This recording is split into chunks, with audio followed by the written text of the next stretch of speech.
Welcome everybody to the Aftergeddon. I'm your friendly neighborhood Sapo, and today we are diving into a very special episode where we explore the intersection of creativity and competition in the world of Pauper.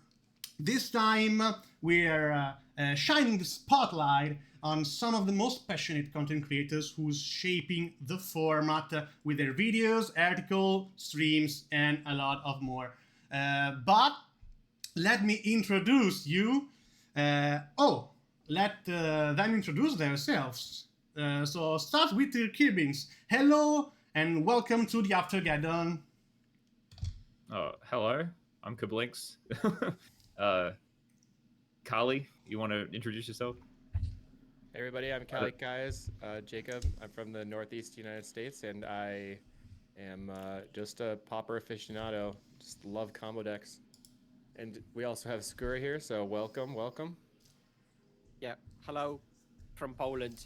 Islands in front. Hello. Islands in front. But I think that the Italian community will have a lot of problems with Polish community, but because you're winning all our tournaments. Well. I know that Mirko Chavata won a lot of Polish tournaments, so is this a revenge?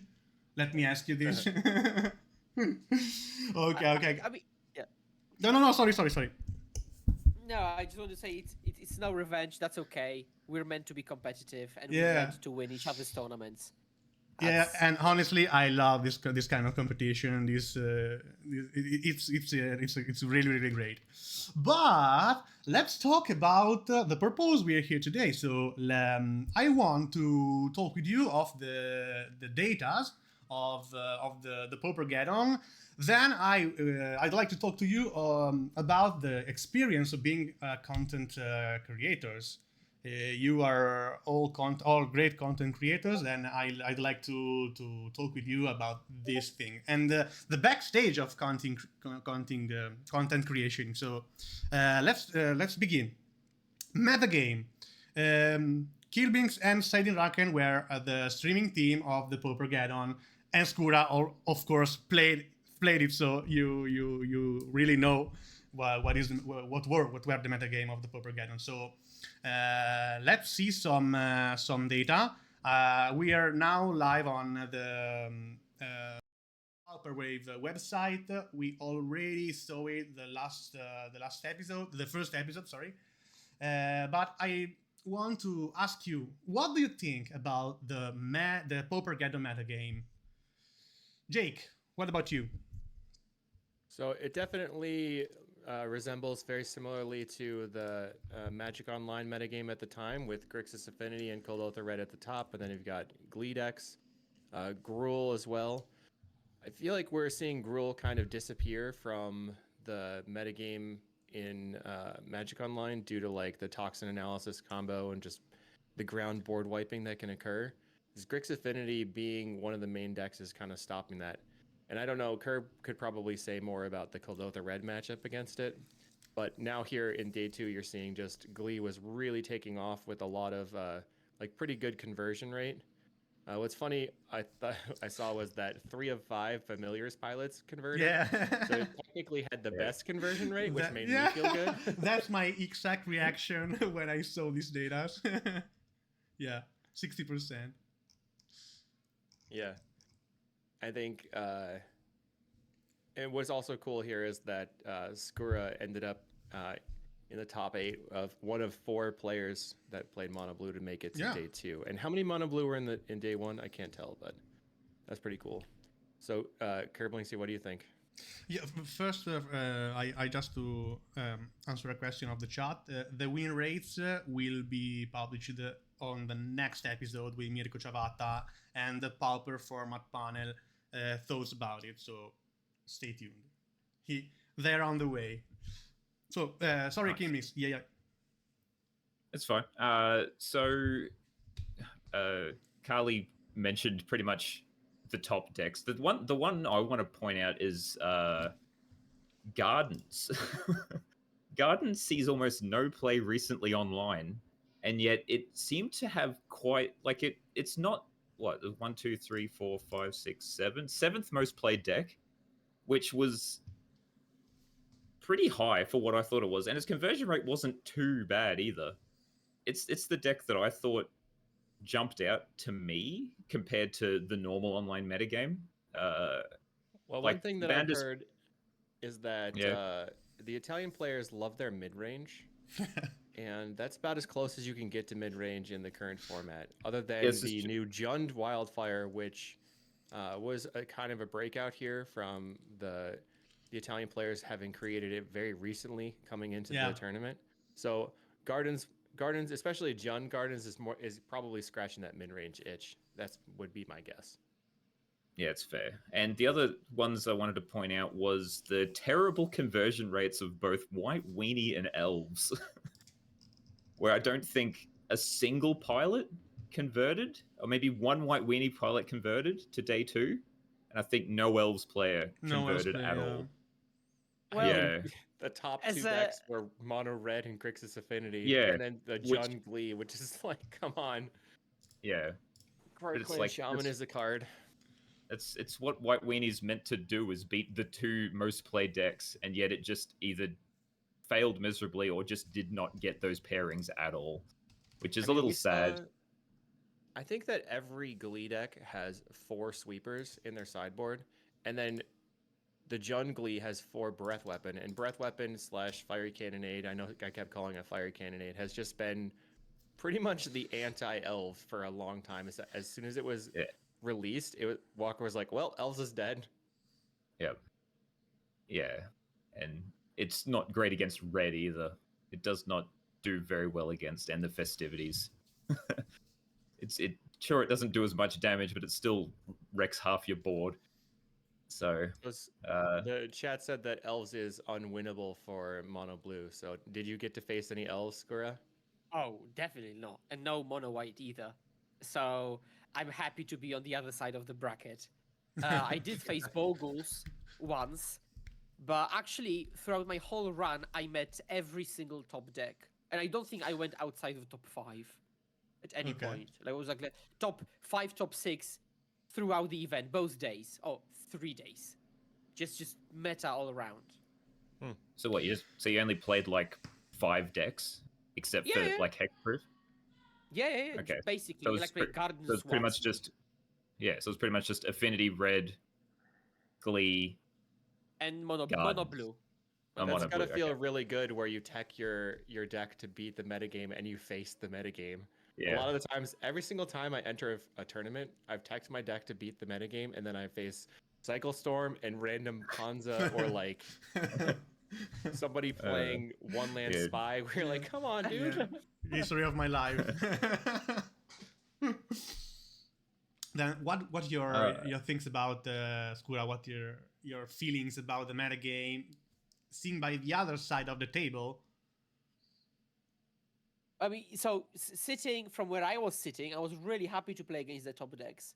And then, so I wasn't so much maybe gearing against the metagame because, as some of you may or may not know, I had been playing fairies for like half a week before that. So I wasn't really, like, genuinely, I had no idea which matchups are really good. Okay. And it actually lifted a lot of burden off me because sometimes when you sit down and you think, oh God, I will never win this. But I didn't have those thoughts because I had no idea whether I should win this. So I just played Magic and it went pretty fine. So I was happy about that. Now, sometimes I could identify that, if they, have a Boggle with lifelink, it's going to be tough. Fair enough. But that was enough for me because I knew that's the only thing I need to counter, really. But I actually enjoyed playing against the top decks. Both enjoyed in gameplay, but also I liked my plans against each of those. So, yeah. I mean, Yeah. I'm happy not to have faced, like, Colgates. Okay. That's fine by me. Yeah. Right, In the meanwhile, in the chat, Lorenzo Bergamini, the first opponent of your top 8 and at the Paupergeddon, is writing that he is glad that you beat him in time to take the last train. No worries. Kind of cool.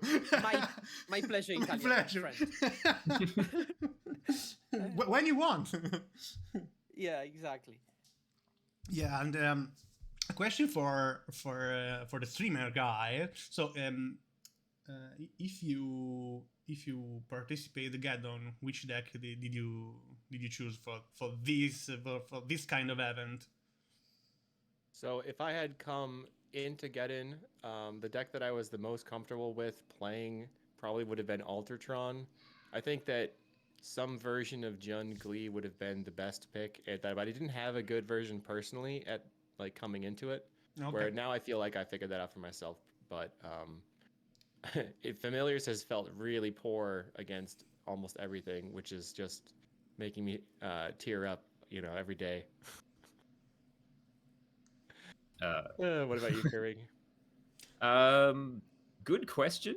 The decks I've been playing, the only ones I've had success with recently have been White Weenie, Dredge, and Black Turbo Fog. Why not Just Sky? I saw that you published 1 month ago, more or less, a video of Just Sky control, Just Sky Ephemerate. Yeah, I didn't do well in that one. That was just a lead. Yeah, I know. I went 3-2. I know, but didn't you consider it for a tournament like this? It's just a little too wonky. It you just draw the wrong cards. It feels half the time. I had hope that you can revive that deck. It's one of my favorite decks. Yeah, to be honest, I feel like the deck I play the best that would have been like that would have had the best chance in the meta would have been Black Turbo Fog, but I'm too used to the chess clock from Magic Online, so I wouldn't be able to play it in a real life event. I'd draw every round probably. Okay. So I'd probably just pick White Weenie. Yeah, that's probably not a right choice for a long tournament of 13 rounds. No. Yeah. Having played on Magic Online almost entirely, almost every time I go to play in paper, I'm very overwhelmed by what's happening, just moving cards around in the physical space.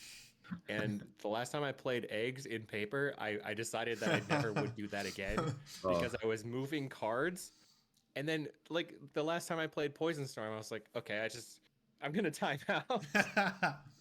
I'm flipping too many dice here. But let's think about the simple mulligan. Online is just a click.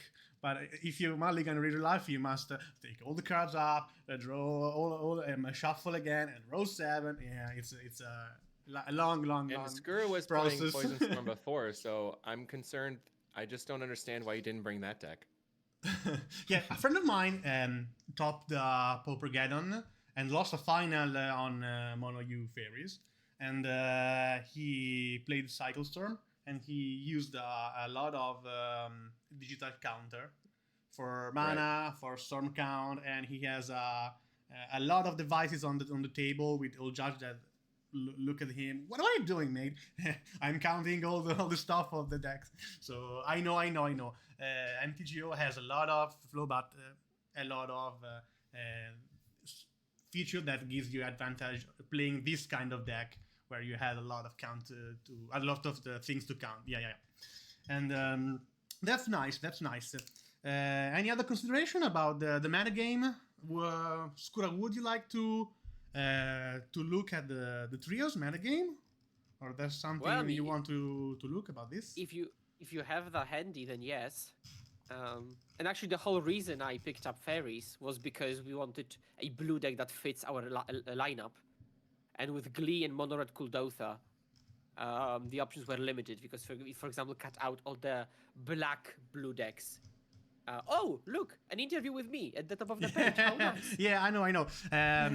I leave this link to the chat if you want to go on Pauperwave website. We publish there a lot of content and data about every tournament of the LPE competitive circuit. So there's a lot of stuff.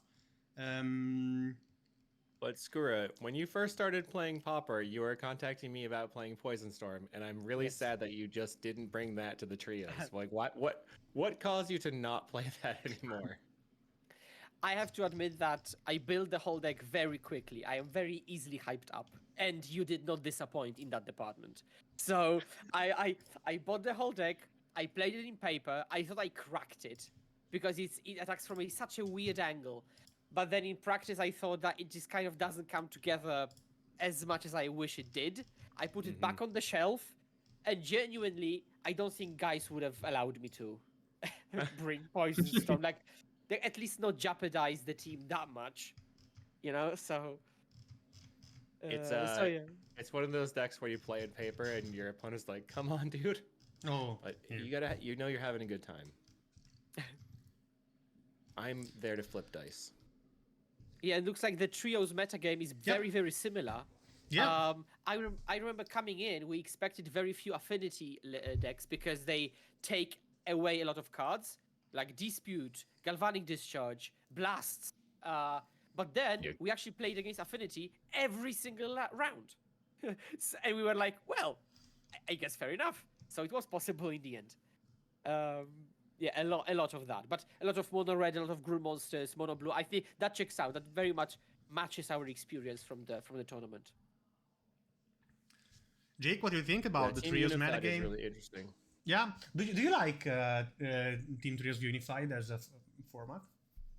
I've never played it before, so I don't have any experience, but I know that people really enjoy the team vibe and where you're like working with each other, and from what I understand, you can talk to each other during about plays and stuff. Yeah. So that can be helpful. That's the best. Yeah, that's the best. And The thing is, that's why, like, it stinks yeah, that you can't bring the 3 decks you want to play, but it also, I think that the unified format helps you to like get a varied experience, which I think is good. How does the pairings, how do you get like paired up? So Is it like there are I'm A, so you always play against the A player? Exactly. Yeah. Yeah. Each player But has a letter from A to C, A, B, C, and maintain the same position at the table, so you cannot change the position in the middle of the tournament. And you face all the same players of the opponent team. Yeah. When it comes to unified, I've got a very maybe a bit harsh opinion, because if you're lucky enough to be a Kuldotha main, you just play the same deck as you normally would, but you're rewarded because it just lines up. While others like myself just have to twist and bend to adjust. And while on one hand it seems to be varied, on the other you very quickly identify like 4 or 5 decks that line up the best alongside each other. And so that's why I saw a lot of, for example, Kuldotha Gruul something, or Mono Blue Gruul something, because like these are the best that you could compose of. So it's not like we wish maybe it was Poison Storm, Mono Blue Fairies Dredge, let's say, because people just take the top 6 decks and then mix and match them. So actually, we played almost mirror matches, like triple mirror matches, a couple It's of rounds. surprising that people were putting Grixis Affinity in with Kuldotha Red because of the Galvanic Blast. Yeah. But they actually were, yeah. So they were just cutting Galvanic for something else in Kuldotha or in Affinity? That's a Playing good question. Lightning Bolt in Affinity. Like, how do you work that out? I think they played like cast downs, and just also they played like more a blue-black version with serpents, like blue-black splash red instead of red-black splash blue. So they just kind of changed the weight a bit. Because you don't get Great Furnace either. Right, true, yes, that's true. So, yeah, it feels like the main sort of, what do you call it, cards fought over would be, the red package of Galvanic Blast and Great Furnace, and then you'd have Deadly Dispute. It gets fought between Affinity and the Glee decks, and also Ica Wellspring. So Ica Wellspring plus Deadly Dispute, that package, that can only go in one deck. So usually you'd have a Glee deck or the Affinity deck, but not. That's why there was a lot more Gruul and a lot more White Weenie in the event, and not as much Brood Scale, I would think, because people preferred to play Affinity because that's what they're used to playing. Mm-hmm. Yeah. The other interesting thing I want to mention about trios is because the middle person is usually the team captain, because they can lean to either side to talk. Yeah. So usually that's your strongest pilot. That's a part of the rule. The middle player is the captain of the team. Yeah. Yeah. So it's usually the strongest pilot and usually the strongest deck. So you can pseudo metagame that way, where Probably all the middle pilots were Kuldotha because they don't have a lot of decisions to make. They just do Yeah. the thing and they turn. Yeah, and they can make "Okay, decisions you for the should other do this, people. You should do that. yeah, but then if you're expecting that, why don't you put White Weenie in the middle if you expect all the captains to be on Kuldotha? Because that's also the It's same. like playing node rock thing. paper scissors over here. Yeah, So, yeah, it's interesting. Giant Funnily gardens. enough, we had that exact situation happen. Our captain was mono red, and in the winning in, he played mono white in the middle seat. So that exact Okay. situation happened.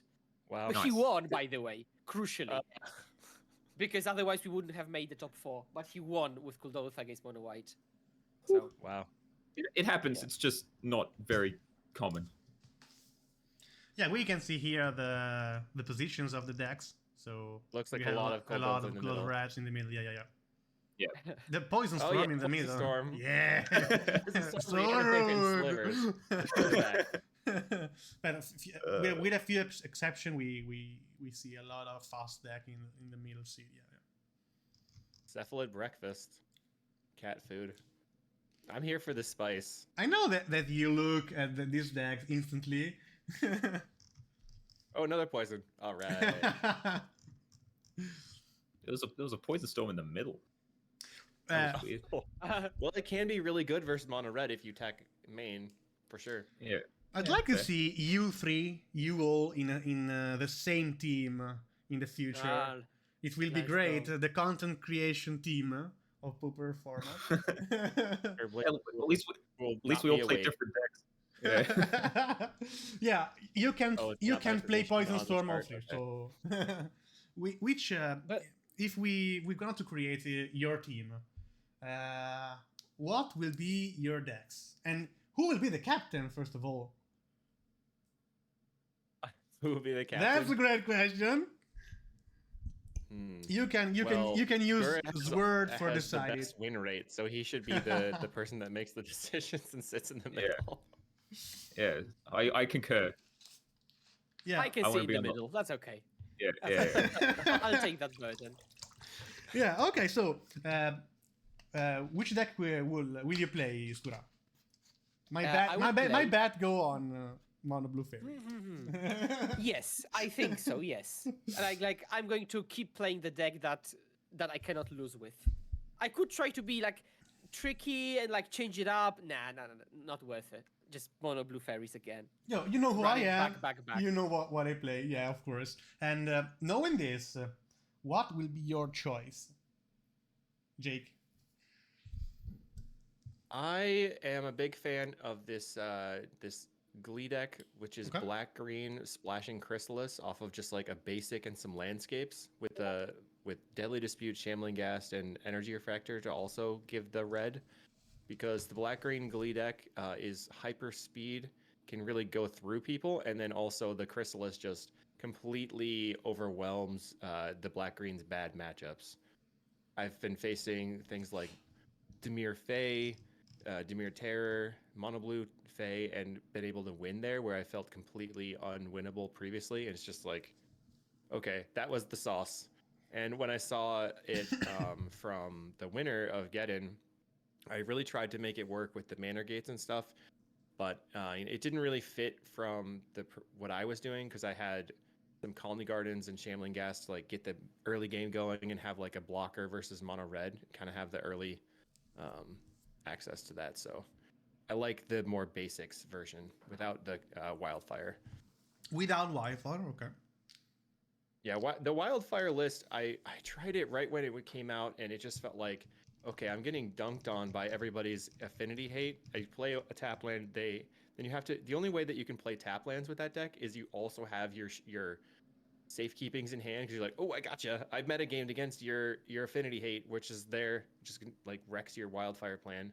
It's kind of strong, but I also don't like the Card Clan Shaman and the munitions. It just feels like too mid-rangey for me as a go over the top combo player. I just didn't have as much fun. Yeah, there's a lot of decks. Also, Yeah, sorry. interestingly, my teammate Sodek also played non-wildfires Glee. Yeah. So I've he's seen had his success list. with it. He has a lot of interesting minor choices that I feel like are definitely like a personal choice that is hard to understand from an outside perspective of why he's making those small things. Like he has like one shambling guest and one of Yeah. other things. It's hard to be like, okay, how does this work out for you? But he is also like a pro level player, right? Yes. So Yes. I can't see into that brain. It's too big brain. What about So Kirblinx? Kirby, what would you take? Yeah, you cannot choose the blue at all. Yeah, I'll go with whatever the captain wants me to play. To be Yeah, honest, I think you're the hardest choice in this team. Yeah. I want to point out what chat said, in which why no elves in Team Trio? They have like a lot of unique cards, and they make an okayish point, which, like, are you less likely to play against red and affinity in Are you? trios? Are you? Yeah, I don't know. In which, like, you don't want to play against affinity, but anything else, like, you look at the meta, elves is great against Gruul, Mono Blue, and White Weenie. So everything bar the top two. And you're not going to play against both of the top two in that one match. You can play against one of the top two. Yeah, So you're good. and Unless- Kuldotha's mainly and Kuldotha's mainly in the middle. So it's only if affinity's on easy. the left-hand side, right? We should be sweet. Just go elves. I think that the new elves version from the Brazilians has been a little bit stronger into the face of all the sweepers and stuff, just because of Nyxborn Hydra and like the fast avenging hunter and things like that. Yeah. So maybe it's a decent choice. Actually, looking about the probabilities, I think it's actually not in your favor because there have been a lot of Kuldotha Affinity X trios. So you're actually 66% to get into your bad matchup. Into the thing? Yeah, okay. Mm. This is So- why I said I that's go a with good point. whatever the captain tells me to. I'll play whatever. I'll play red. I can play Kuldotha if you want me to. I don't care. You have no specialty, or not no specialty. You have no favorite. No, I did like playing weird stuff, but I'm fine with not playing weird stuff if I need to win. You just specialize in crushing your opponents. Nice. I specialize in confusing the opponents. So how about, like, I'll play a main meta deck, but have a couple of weird main deck choices that just go, what the hell is this doing? Let's go with Right. that. Yeah, that's the Main point deck of Pyroblast conversation and that we Mono Red or had. something. Sorry? Oh, go ahead. I say that that's the point that we had in the first episode of the Aftergeddon, because a lot of people ask about open deck lists for the team trios, and that's a solution that I personally hate. That I like to preserve the secret and the secret tech of all of players. So, what do you think about open deck lists in a tournament like Team Trios Unified? I would say that it's a really bad idea because it will take 1,000,000 hours to get into the game actually. Because I would like Oh my my god, yeah. my teammates to be aware of what I'm playing against. So just don't. So I would lift the unified part and just have team trios, and that would be actually maybe better personally. But just never ever open deck list for trios. Just don't do that. Totally Please agree. don't. Totally agree. Now, there is one one good thing, and that's when you're playing trios, and I'm on the left, let's say, I could see what the opponent's shuffling on the right, diagonally, so I could get info, which incentivizes peeking. But other than this, because but again, you can just tilt the deck away, problem solved. But open deck list would make everyone read everything. Again, Yeah, just way logistical too much nightmare for sure. Yeah. Oh my yeah. god. Yeah, Like, but- okay, we're gonna take 2 hours before every match for everyone to read and memorize every card from every opponent. Blah. Yeah, exactly. Look out for Also, this. Look out for this. Look out for this. Oh, Just what pointing at this? everything on the sheet. Yeah. What's this card? Yeah. Also, I have enjoyed the puzzle of working out what someone doesn't have because one player does have it in real time Oh. because it's unified. So, like, for example, my friend would play against Kuldotha, and they would say, oh, they played Galvanic Discharge, so your affinity opponent cannot have that. Okay, I'll remember. It was pretty cool. I'm glad that's your think about These points are the same of mine. Yeah, but I really hate this solution. This is yeah. the deep tech. That's the pro level tech. Yeah, no, of course. But I'd like to talk about your performance, Skura, on the tournament. Yes, please. You had a week that brought you on the top of the world. So you won the team trios, the Colosseum team trios. You top 4, right, at the Paupergeddon. Yeah. Yes. And you won the Polish National, right? It's got them all set Yes, up. I've got all the props with me. Yeah, bro, leave something to us, please. You need it. You You need it cannot behind win. you in the shot. So first of all, very congratulations for your huge performance. And so let me return on our big face. This time, let's go. Yeah. So here we go, and let's talk about your huge performance on the of this week. Let me ask about your preparation for these 3 tournaments. Yes. What's your preparation? I already talked about this aspect of the gameplay with in the last episode of the Aftergeddon with the other winners. So I'd like to ask you the same thing. Right. So, this answer is going to be extremely underwhelming for people who don't know that. But my friend suggested that we play Paupergeddon, and we said that's okay. Let's go. And so we played a couple of leagues. Okay, maybe a good number of leagues, like 10, maybe 10 leagues, up to the point of the tournament. But I was undecided all the way throughout, really, and like I just couldn't choose a deck. I was dissatisfied with every possible choice. And at some point, guys just said, "Play Mono Blue Terra. You don't take any cards. You're fast, aggressive. You know how to play cantrips. Let's just do that." And I said, "Nah." At this point, I'm desperate enough that any suggestion is fine. And I was genuinely thinking that this tournament is going to be just a train wreck. I'll just play and be done with it. I'm aiming to play Affinity in the main event. Okay then. So we took the Mono Blue Terra, and then when we were in Italy, we wanted to sleeve up the decks. And so they gave me the wrong box, and in that box there was Mono Blue Fairies. And the moment I opened the box, I asked the guys if I can play Fairies. And they said, "Yeah, whatever. It's blue, it's okay." And so I played Fairies, having played a single league where I went 3-2, and the rest is history.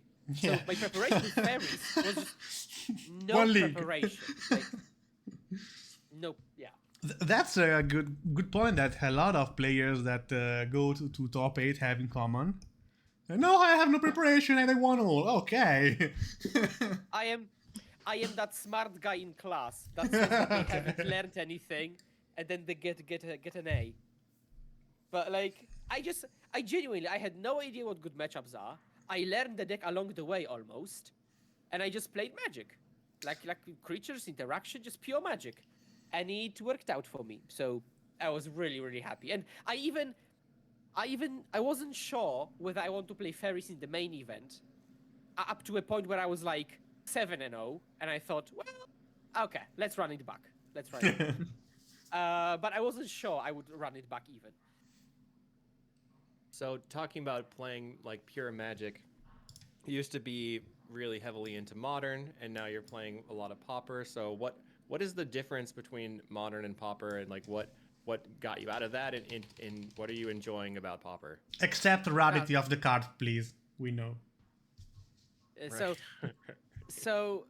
that's a good question, because coming in from Modern, I'm very skeptical of Pauper. I wanted to play it because my friends wanted, because the game's kind of dragged on, and it felt like every game is like who can draw more cards, but paying like 4 mana to draw. It's just like, come on, like, can you be less marginal? No, in card quantities. And like, That's no, what we love. We like the teeny tiny incremental value. Oh, exactly. I'm gonna get there. And like the idea of people sky fishing Ico Wellspring was like, come on. But okay. And then I started playing the format, and at first I scratched my head. Like every creature cantrips, but like for 3 more mana.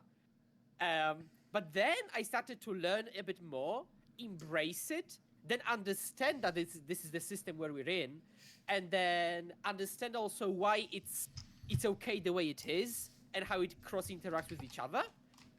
And then I thought, well, I like this space of games. I actually do, because in Modern, sometimes I just queue into a matchup I just cannot possibly win. I handshake, okay, that was good. I lost turn 3, I could not have done anything. Right. And also, every mistake is more punishing because you can just die out of nowhere. Which I wouldn't say is actually more difficult. I think it's less, like, there's more variance because a single misstep being on your part or just random spot just loses you the game.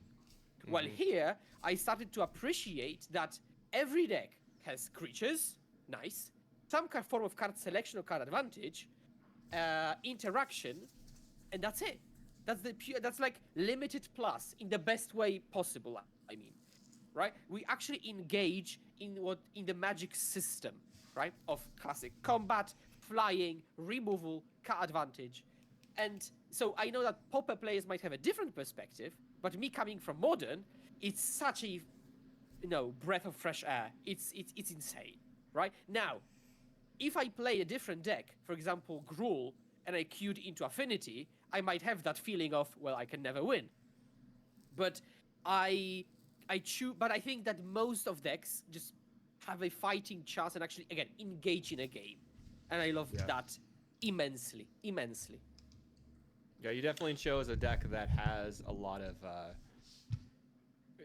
it's not like an overwhelming advantage in any specific scenario. It's got that 50 to 55 always, right? So you have a lot of decisions to be made.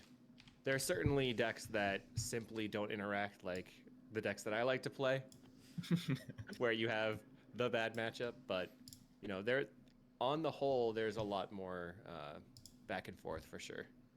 And Pauper players will complain that there's less back and forth than there used to be, but it still does exist. I mean, yeah, which it might, but coming from Modern, I feel it much less so, because there are situations where the opponent, also like the free spells in Modern, it's a nice change of pace where I know what can happen realistically, right? There is no free counter magic. In Modern, sometimes people have multiple pieces of free counter magic to protect a single thing that's going to win the game, and you're like, I guess I got. In my day, if people were tapped out, you knew what was up. Yep. Yeah.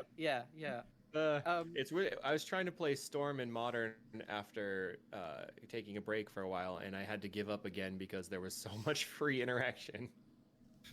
So I really went from a Pauper hater to Pauper agnostic to Pauper lover right now. Yeah, okay. Yeah. That's Are you nice. going to come to Aftergeddon now? Yeah. Yes, definitely. I mean, also, like after my wins, I got my LPI ranking updated, and I'm already like 11th in Europe based on ranking, and I'm 3rd based on like 2025 projection rating.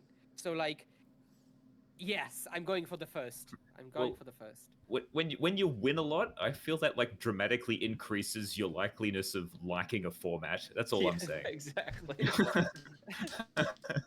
That's not untrue. First 3-2 in Pauper was after probably like 6 months of playing it, so I just think that I always say that Pauper is the best format. Well, I want to ask a question of Skura, because you said that the deck was given to you by someone. Yes. So it wasn't even yours. Yes. It wasn't even, because the Mono Blue Fairies lists I'm used to all run mutagenic growth. Yes. So what was this? Who built this abomination, is what I'm going to say, that you had to pick up and play? This is all I'm trying to figure out, because like most don't usually run 4 snare caster sprites. It's good, like realistically now when you think about it, especially with the amount of Writhing Chrysalis going around. But it's just not a card I've seen anyone play 4 of. Yeah, so at first I was given a deck by my friend Prospero, also Oh, Pauper Dojo. Jake, you Paupergeddon. ninja. You made ninjutsu before me. Of Vinestorm. I'm talking about Vinestorm, yeah. Sorry. Go back. And so I was given the deck by him, and well, naturally I couldn't really figure out what to change and whether to change anything because I knew nothing about fairies really. Yeah, And it just yeah, happened yeah. not to have mutagenic. Yep. Now the trios list was different to other lists because it did have 4 spike, for example. It did not have 4 Snare Master sprites.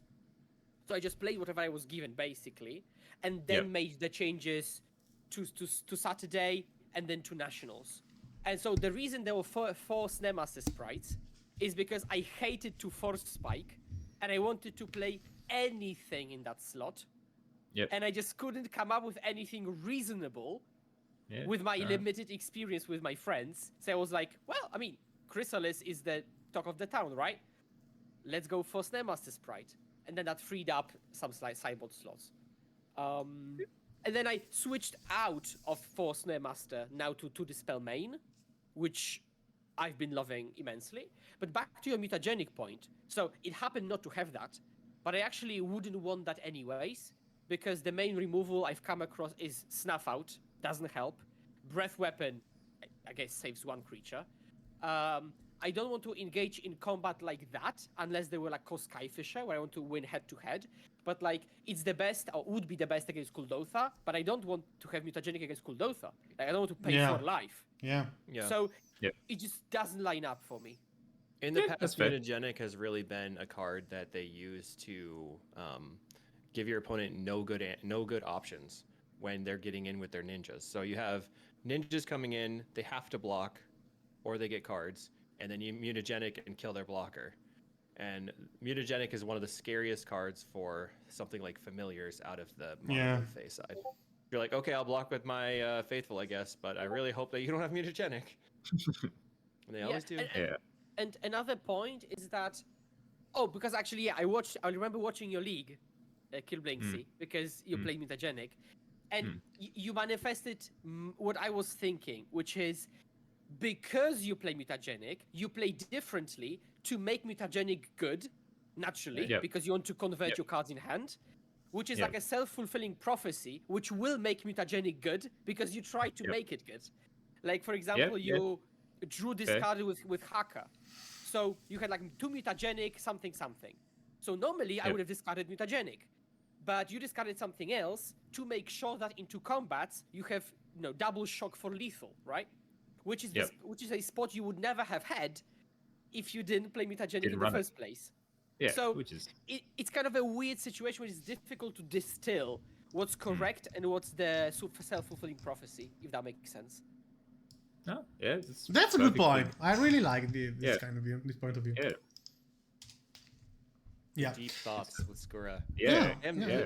And what about the future, Philips Skura? Would you like to? The future? That's a good question about the future of your deck of mono blue fairies. Do you think that if Wizard of the Coast on the Pauper format panel will ban any cards, for example, Chrysalis or Glee, I don't know. The deck will change a lot. So, I think it depends, because what I'm now capitalizing on currently is the fact that a lot of decks go Tapland into Ichor Wellspring into then I will actually start playing the game. So if there are any changes that change the fact that people play Taplands everywhere, that will change a lot. For example, some people have told me that Gardens is a good matchup, I think, which I had no idea, maybe. But the fact that my opponent had actual removal, like Defile, turn 1, was such a big change. I had not been prepared for that, So if there are less Taplands, that changes a lot. If, let's say, Dispute is banned, that changes the way I play it as well, because that's, for example, where my Dispel shines. So I have to change that. For example, my sideboard has 5 anti-artifact hate, like Unduel and Steel Sabotage. If there are no big artifact decks, it actually means I kind of lose 5 slots, which are currently the best cards I could ever have. And blue has very limited good cards, let's just say. So we have to put something back in. But these would be relatively worse sideboard cards against the meta, probably. Like 2 mana cards, which would make the deck relative worse, I think. So while losing, if just Chrysalis is banned, oh my god, I will just never lose again. But if there are, because it's basically the same, but no Chrysalis. But if there are more intricate changes, as I said, to Taplands, to the gameplay and stuff like that, that might necessitate some changes. Yeah, definitely. So are you mono blue for life, or is there a second deck that you're like, okay, maybe we'll try this one? I know you're Arcane, it's your Flicker stand. Yeah, I love me some Archaeomancer. So I've built Affinity, but that's mainly because I wanted to play it in the main event that I didn't play it in. So I might have Affinity in the back pocket. But for now, I'm not thinking that far ahead. And I'm just Feying, especially as now I stream Fey. I have a Patreon on Fey. I'm just immersing myself. Oh, no, not that word. Immersing. That one, exactly. Immersing myself in Fey to understand it even better, because there are things to understand, even though it looks like the same list you've always seen. But there are some things. I'm still learning ninjutsu tricks because something new comes up. I'll have to play against you with the multiple ninjutsu with Blue-Green on the Turbo Folk. You got to learn how to play around desert. Oh, classic! Yeah. That's real fun. That one. True. And is there any cards that There's also the winning line in your game where you attacked, snapped your ninja, and got the ninja back in? Yeah, that was sweet. For lethal, yeah, that was. I almost missed it, but for some reason my brain told me to wait 5 seconds and think, which normally wouldn't happen. I would just go damage, okay, done. But then it just hit me. It was crucial because my opponent had like munitions on board, and I just would never have won after that point. So that was really key to have noticed that. Now in the like the last round, the second to last round of the Swiss, I think you played against the same player, right? Or a different Jungly, and then it was different. It was different. It looked like they were winning, and then you guys drew or something. So did you draw the last 2 rounds? I did. Yes, I was 10-1, and I drew the last into 2 rounds intentional to draw. Okay. end up 7th. Did you plan that ahead of time? But since you were on camera, you were playing the game out. It was almost planned. So basically, I was 10-1, and I wasn't sure I can double draw because 700 people were there, and my opponent was willing to draw, but I didn't think I could. But at some point I decided that I'd rather draw. Hey, I think I'm gonna lose. Would you like to draw still? Yeah. Because that was Zio Francone. I think he was undefeated at that point, I believe. He was 11. Yeah, so he did. It didn't matter to him. The draw, he was in top 8 no matter what at that point. So he's like, make me an offer. Yeah. Yeah, and also, I think he liked the matchup, so he'd rather have that matchup in the top 8 to play that against that again. Yeah. Oh, that's that's smart. Right, because that's tournament decisions that I'd never have made before as a Magic Online player. Yeah, because sometimes in paper you're thinking of your seed, but he would have been first anyway, so that doesn't matter. But you got to think of your seeding, and 2, whether you want to kick out a bad matchup, right? So if he, luckily would win a bad matchup, he wouldn't draw to kick me out, right? Yeah. I mean, hypothetically, that could be an option, a thing to think about. No, it's an interesting point of view. I think that I never thought about it, for example. So yeah, and then after that draw, I was waiting very nervously for the last round pairings, and then I paired against Season of Mists. Yeah, and Lorenzo Allegri. I did very quick maths. Okay, they win. Win, draw, win. I think I'm perfectly 7th or 8th, and then he comes. We do the same recheck. Okay, let's draw, and we did end up 7th and 8th. Nice. But I was pretty stressful because, I was pretty stressful. Let's just say that. Yeah, it's more stressful playing a match for the win and in, or doing this math. I mean, playing leaves you the chance of losing, while if you counted out and you come to a satisfactory conclusion, you're very happy after the handshake. So But you're not stressed about your math skills. I wasn't, because my friend Franek, who was also my teammate and my Polish podcast co-host, Yeah. he's a bit more maths versed in standings, and he helped me figure that out. And again, it's also Season of Mists also had interest in figuring that out, and he came to the same conclusion as well. So it seemed like, maths cannot lie. Nice. Nice. That's a great help in a tournament like this, having a right math in this occasion. So nice. Yeah. But what your experience, Saidin and Kirblinx, of the tournament as a content creator and a streamer? Let's change point of view. Did you enjoy this kind of experience? Yeah, absolutely. I think being there and being able to be like the expert on the field or whatever, and just like call out the plays, it was pretty awesome to do that. Trying to get into the head of the players while they were playing, and then there were a couple of moments which were definitely huge moments, just really exciting. I had a lot of fun for sure. The fire blast is the one I remember the most. I can't forget it, but I want everyone to forget it.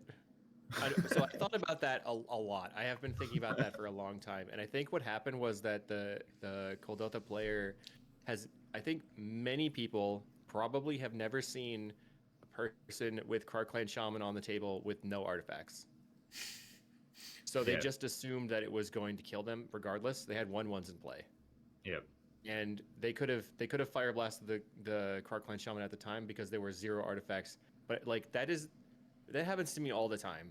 Well, probably not all the time, but every time a new situation comes up, I'm like, oh no, what do I do? And you don't see it through because it hasn't happened to you before, and it always feels so bad. Like to me, like, oh yep, that was the thing I shouldn't have done. I was playing Poison Storm in a league, and my opponent had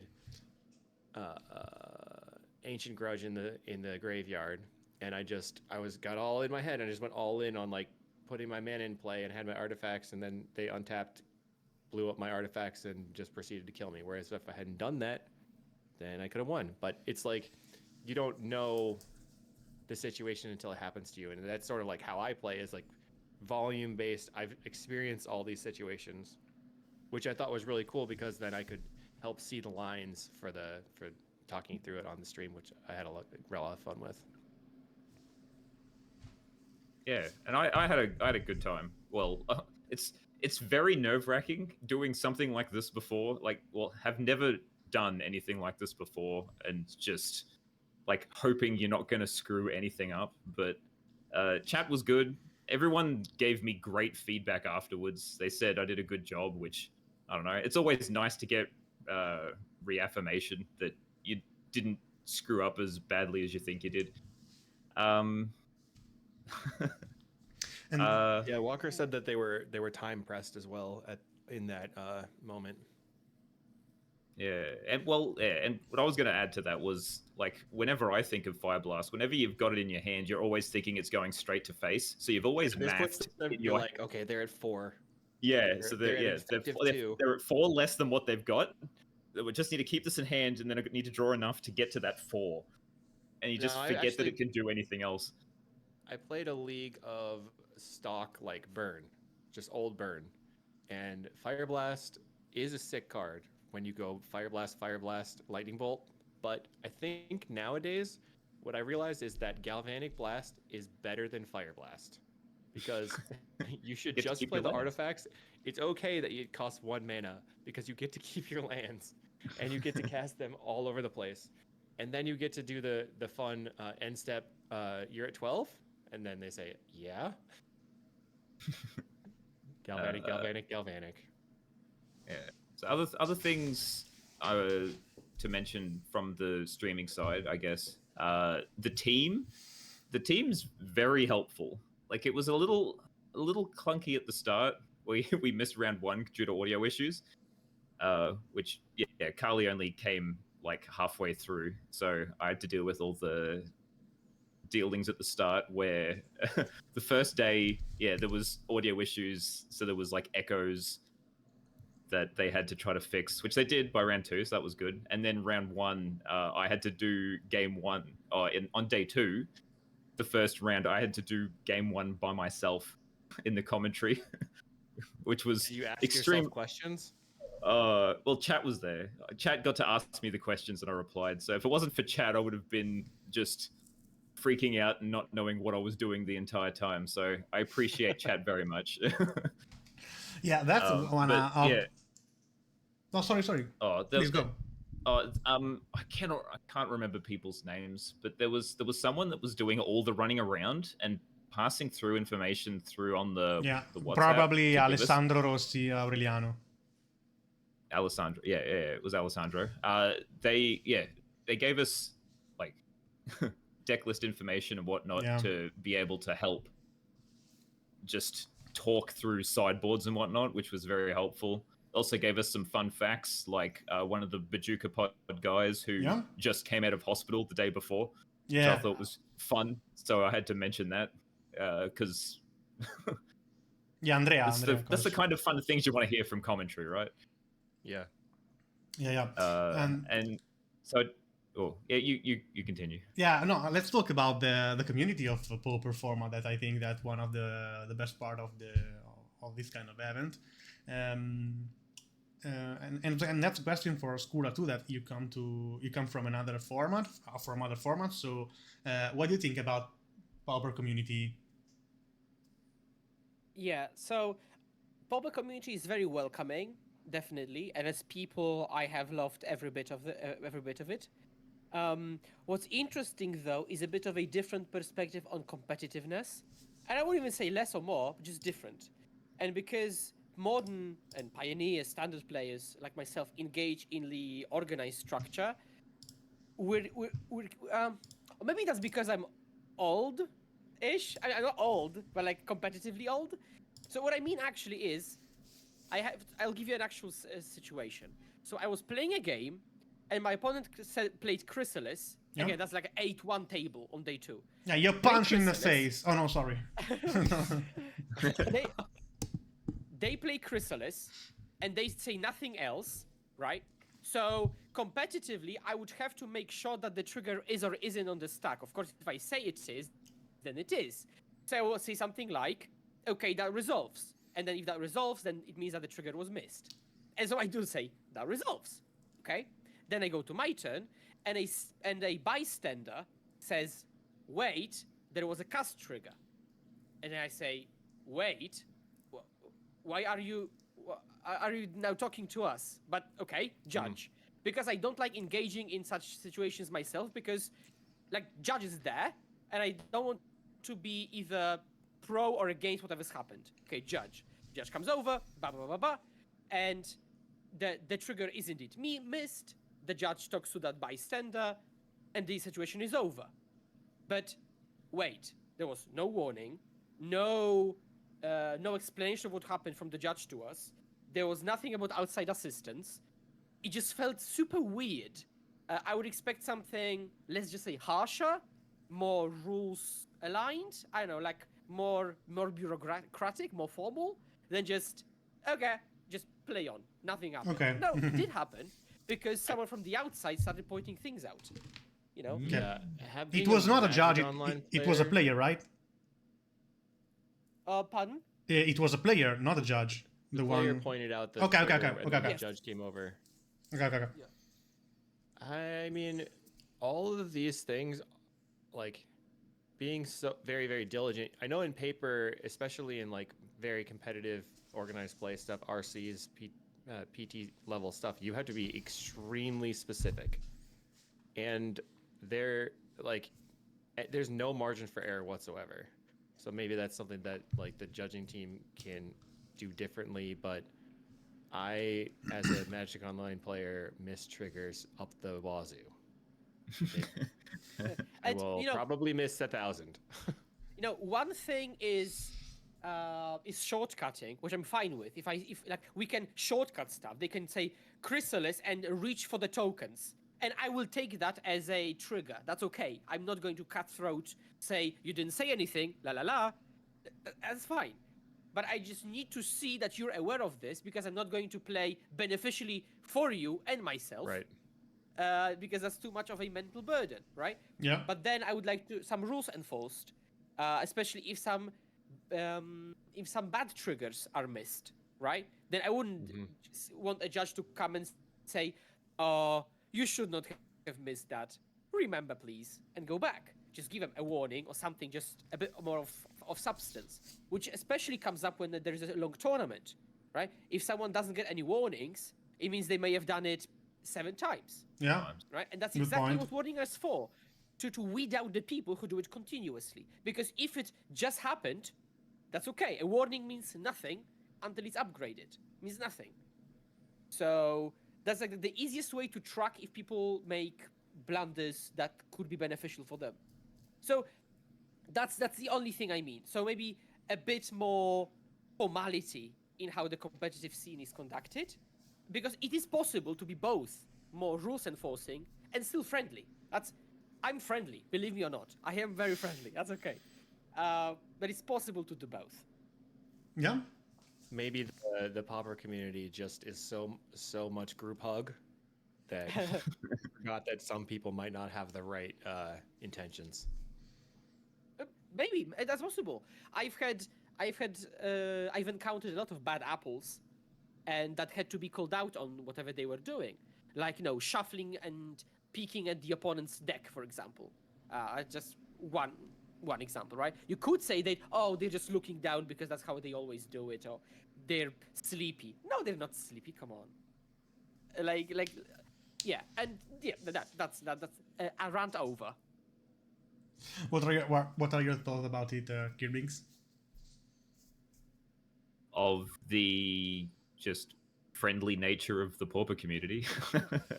Well, what we noticed in commentary was after every round, people would still be sitting at the table showing sideboard, like how they sideboarded for their matchups, which I don't know if that happens in like whenever I went to an RC, most of my opponents were never chatty. They just packed up their stuff and walked with their results slip and chucked it in a box. They don't care. But all these people, well, when we were talking in the commentary, they reckon it's a normal thing that like more than it's like 70% of people probably do is just talk about the game afterwards.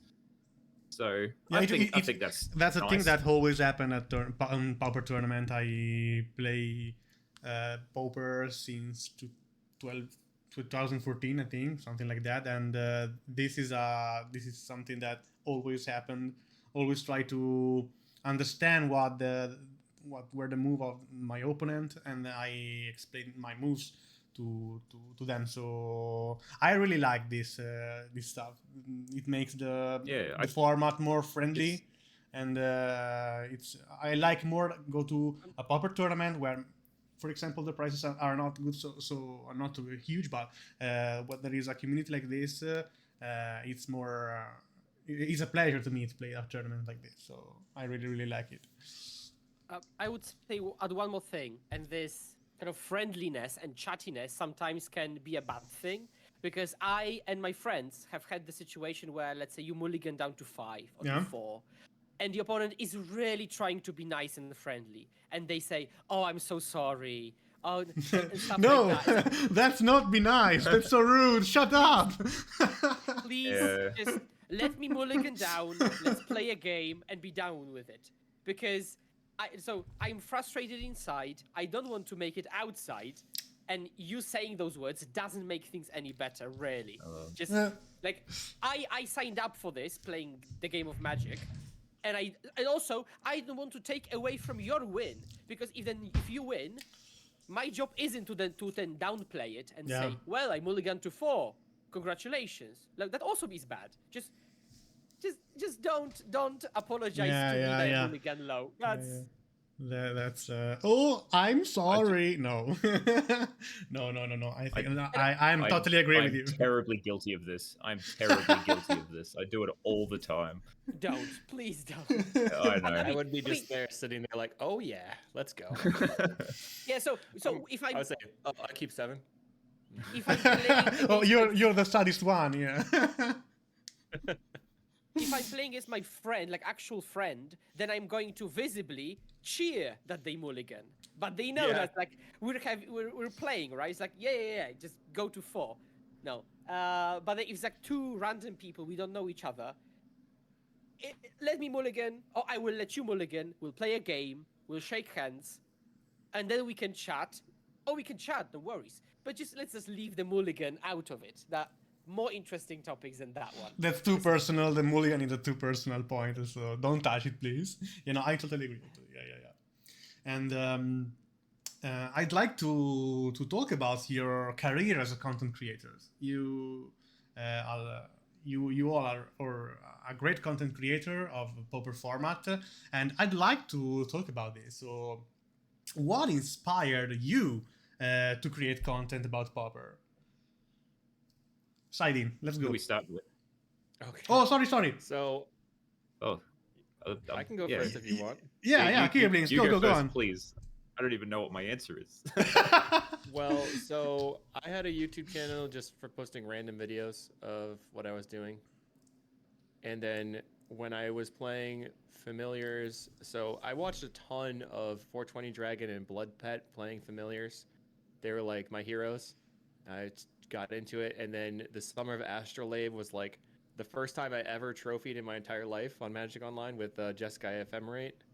And then Birdman or Entropy 263 created like the Esper Sanctuary Astrolabe Familiars, and it was awesome. I was just loving that deck. And then Sanctuary got banned. He was like, I'm off it. Deck sucks. I was like, I think it's still good. So I played Sanctuary Familiars. We created the Discord, and then like I was down to my last 10 tickets, and I registered for a league and trophied, and then never had to put in Magic money again on Magic Online. I was like, yes. And then people were like, you need to show us what's going on. Can you just record a league so that I can see what's happening, because you're winning all the time? So I started recording the leagues and just posting now and then. And then that was like, we were like 800 subscribers or whatever, just posting now and then my random brews and stuff. And then in 2022, a friend of mine said that I should really just start pushing it and see what I can do. And so I started trying to publish like 2 or 3 times a week from there, and actually like figure out, okay, Bryant Cook of the Epic Storm got me a green screen. I got a better microphone. It doesn't sound all grainy. We figured out I got referenced for like an auto cutting software to make the videos less long, and then just been trying to keep pushing Pauper because it's my favorite format. I remember I was trying to get a local going, and this guy at the store was like, hey man, I know Pauper is your baby, but it's never gonna happen. I was like, oh man. But there's been so many people that we've met like on Magic Online and overseas, that it's just super motivating to keep going. And it's what I'm already doing already, so I just have a ton of fun. Plus, I really enjoy being like a performer, so it's awesome. Kirblinx? So, mine started. Was it only last year? It might have only been last year. It might have been the year before. I can't actually remember. But the whole reason I started was because of Blue-Green Turbo Fog.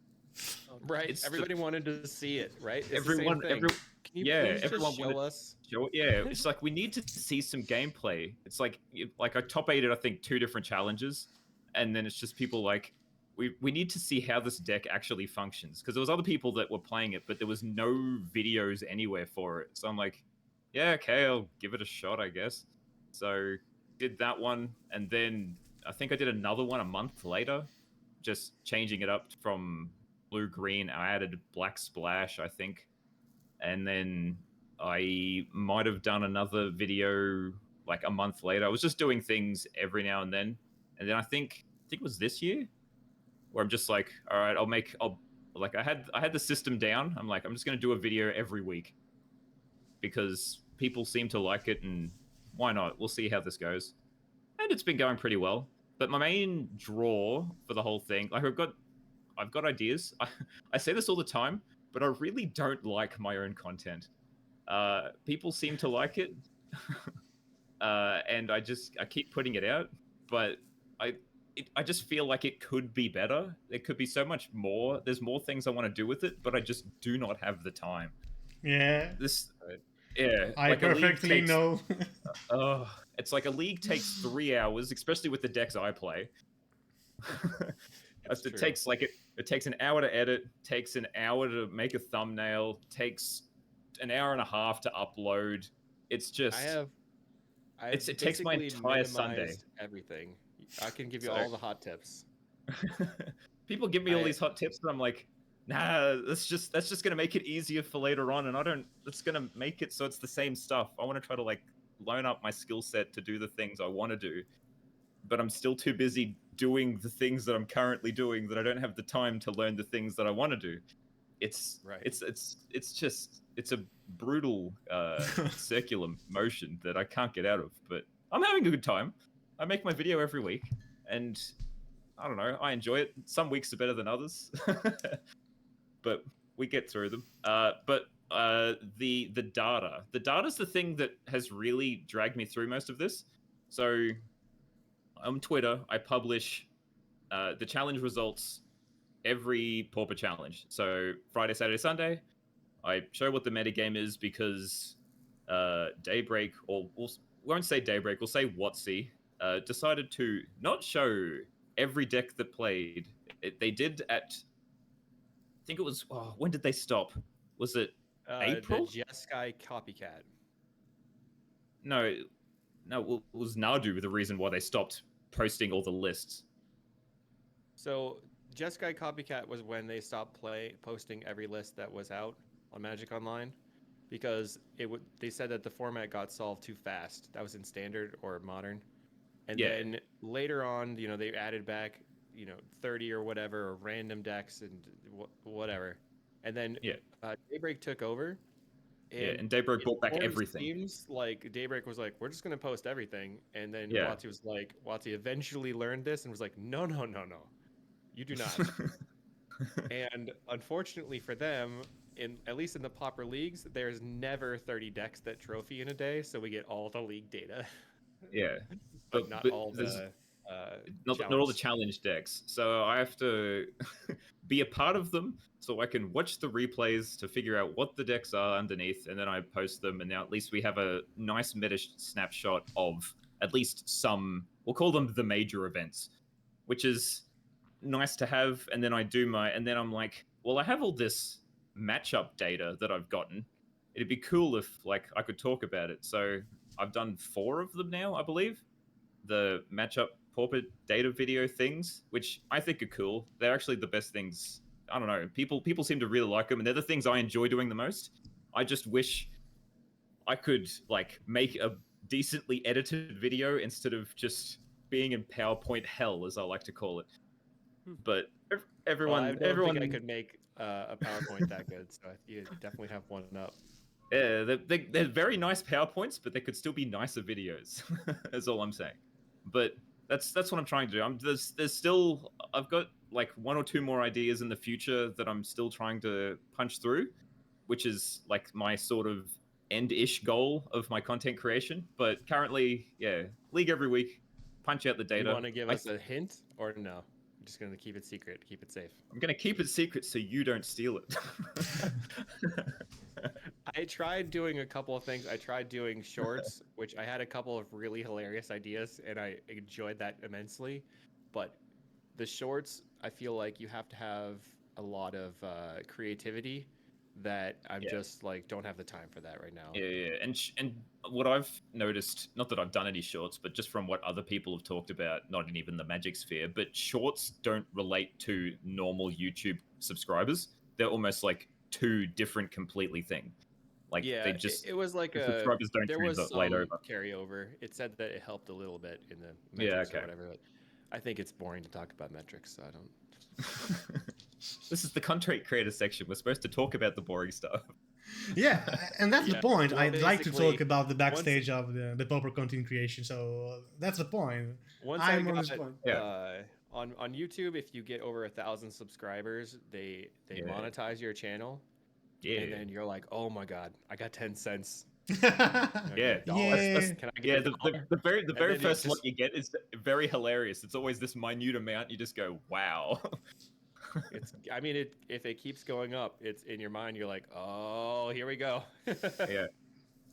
I mean, there are YouTube channels that are the sole source of income for people, and it would be pretty sick if that was be something that I could do. But I just need a lot more support. A lot more support. And then I have to not get bored. That's the other thing. Like, I think that sometimes it's like, okay, well, we're in the same metagame. What video am I really gonna make? I can't put Glee out time. Yeah, and that's what I find too sometimes. And especially my hardest thing is no one likes watching losing games either. It's like if you go 0-5, everyone just goes, yeah, okay, that was a waste. You can But do we it if get- you're having fun, I think. yeah. But half the 'Cause time I it's like after definitely 0-5 with a really hilarious.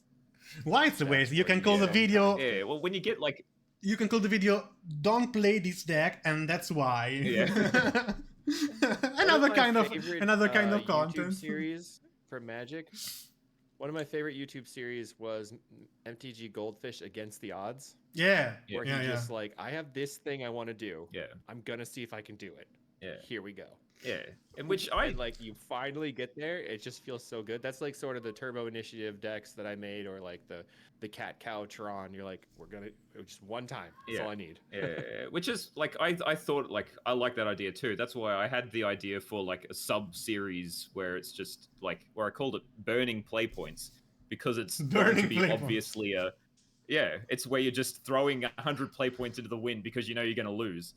I think I did like 2 maybe 3 videos, but they just did very poorly. So I'm like, I'll just I'll put it on the back burner and Just rebrand never it touch it. in a Yeah. way that is Yeah. less negative. I think. That was a point in the metagame. I think that where there is chattersome legal in the format that were submitted the list with 60 basic land in the challenge Yeah, or something so like that. essentially, what That was a happened prelim. was we had prelims at the time, and the format was not getting any recognition by Wizards of the Coast. So every single person that joined the prelims Yeah. registered 60 And- basic lands. Imagine this. Okay, guys, let's then try. four Let's chatter try songs the list And we that did it, won we the did it challenge. again, and then they banned prelims. yeah, and it was whoever won the die roll won the match, I believe. Yeah, we organized the 60 basic lands prelim in order to get something banned. I don't remember what it was. And then we all agreed whoever won the die roll won the match. Or lost the die roll. Whoever loses the die roll wins the match due to decking. Okay. Okay. Whoever wins the die roll wins the match due to decking or something like that. So we Yeah, got it the was 60 Chattersome, basic lands. I right? think I actually got my money back on that event, which was nice. I got my 60 basic lands published. It might have been Turbo Initiative, but then like the next day, the PFP announced a ban. They're like, it had nothing to do with you. It's like, darn, well, maybe. And now prelims don't exist on Magic Online anymore. People were talking about trying to do like an all Tron and basic lands to get Tron man. It's just like it became a meme. It's pretty hard to organize like every single person in a challenge. Yeah. Doing 60 basic lands. But I actually saw there was a person that went to like an RC or a PT where they just registered basic lands as well. Just like saying, I don't want to do this. Or maybe they showed up for the min cash. Skura, what about your starting at the content creation?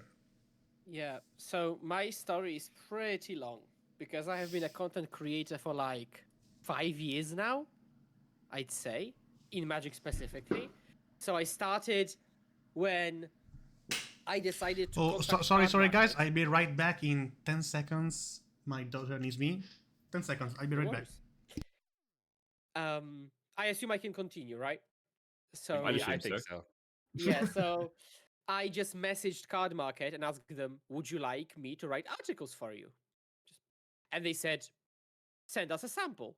So I wrote an article about 3 mistakes you should avoid to step up your game, and I sent it, and they said, "Looks good. Would you like to write regularly?" Yes, I would. And so that started off. And actually, I have had so many opportunities in life because I reached out to somebody and asked, "Do you need me, maybe? Do you?" Nice. And they said, "Actually, maybe, yeah." Just almost everything in life, including my girlfriend. You just ask, and it might just happen, right? And people don't know you exist sometimes. They don't know your skill set or experience. Tell them that. I've had the same with Mana Trader sponsorship, with casting, with just so many different things. But yeah, I've been writing articles, and then I started writing for another site and another site. Sometimes at some point 3 at the same time, of course with no conflicting interest. All of them were paid gigs, so it just gave me some money. I was a student back then, so that was nice.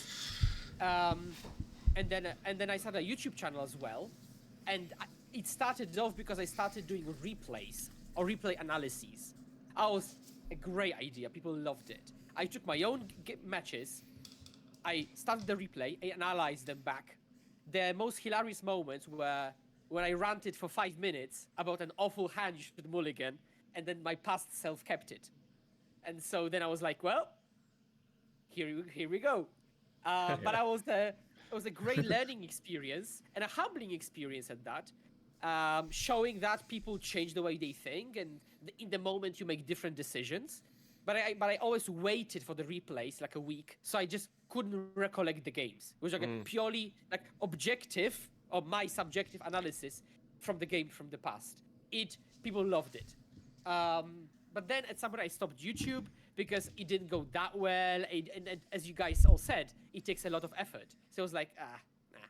Then I started casting live tournaments, and I became one of the main EU casters, which now I don't know. I haven't been invited for the last half a year, so we'll see about that. But it was a great like a year-ish journey, and with Pauper specifically, I knew a single content creator, which is Kalikais, also known as Saidin.Raken and all those nicknames you've got. I knew you exist. I knew your content. I didn't know you Kirblinxy, so sorry about that. That's fine. And that was the only name I knew about. Then, preparing for Paupergeddon, I started getting more into it, and naturally I was seeking English content. And then I knew that you post the results. I was like, okay, that's cool. We've got the results guy. And then I think you yourself mentioned to me that I do YouTube recaps of the whole thing. Like, do you? Okay. And I saw an hour-long video, and I was thrilled. I took a long walk across town, just listening to it in my headphones. It was great. And then I had the Paupergeddon thing and the Nationals thing, as we know. And I thought, well, maybe I'll also start creating Pauper content. So I started streaming. I have re-uploaded them to YouTube. I started a Patreon with competitive fake content, Paupergeddon, kind of casual, just talking about stuff and playing some matches. I re-uploaded it, and it got 6,000 views. I was like, what? I mean, maybe now it's more, but it's like, how much? I never had 2K. And I was like, 6 now? So I thought that maybe people are really starving for English competitive content. But I could still not wrap my head around because it was like very specific. It's like Faye, specifically Faye. It's not even top 10 decks. That's weird.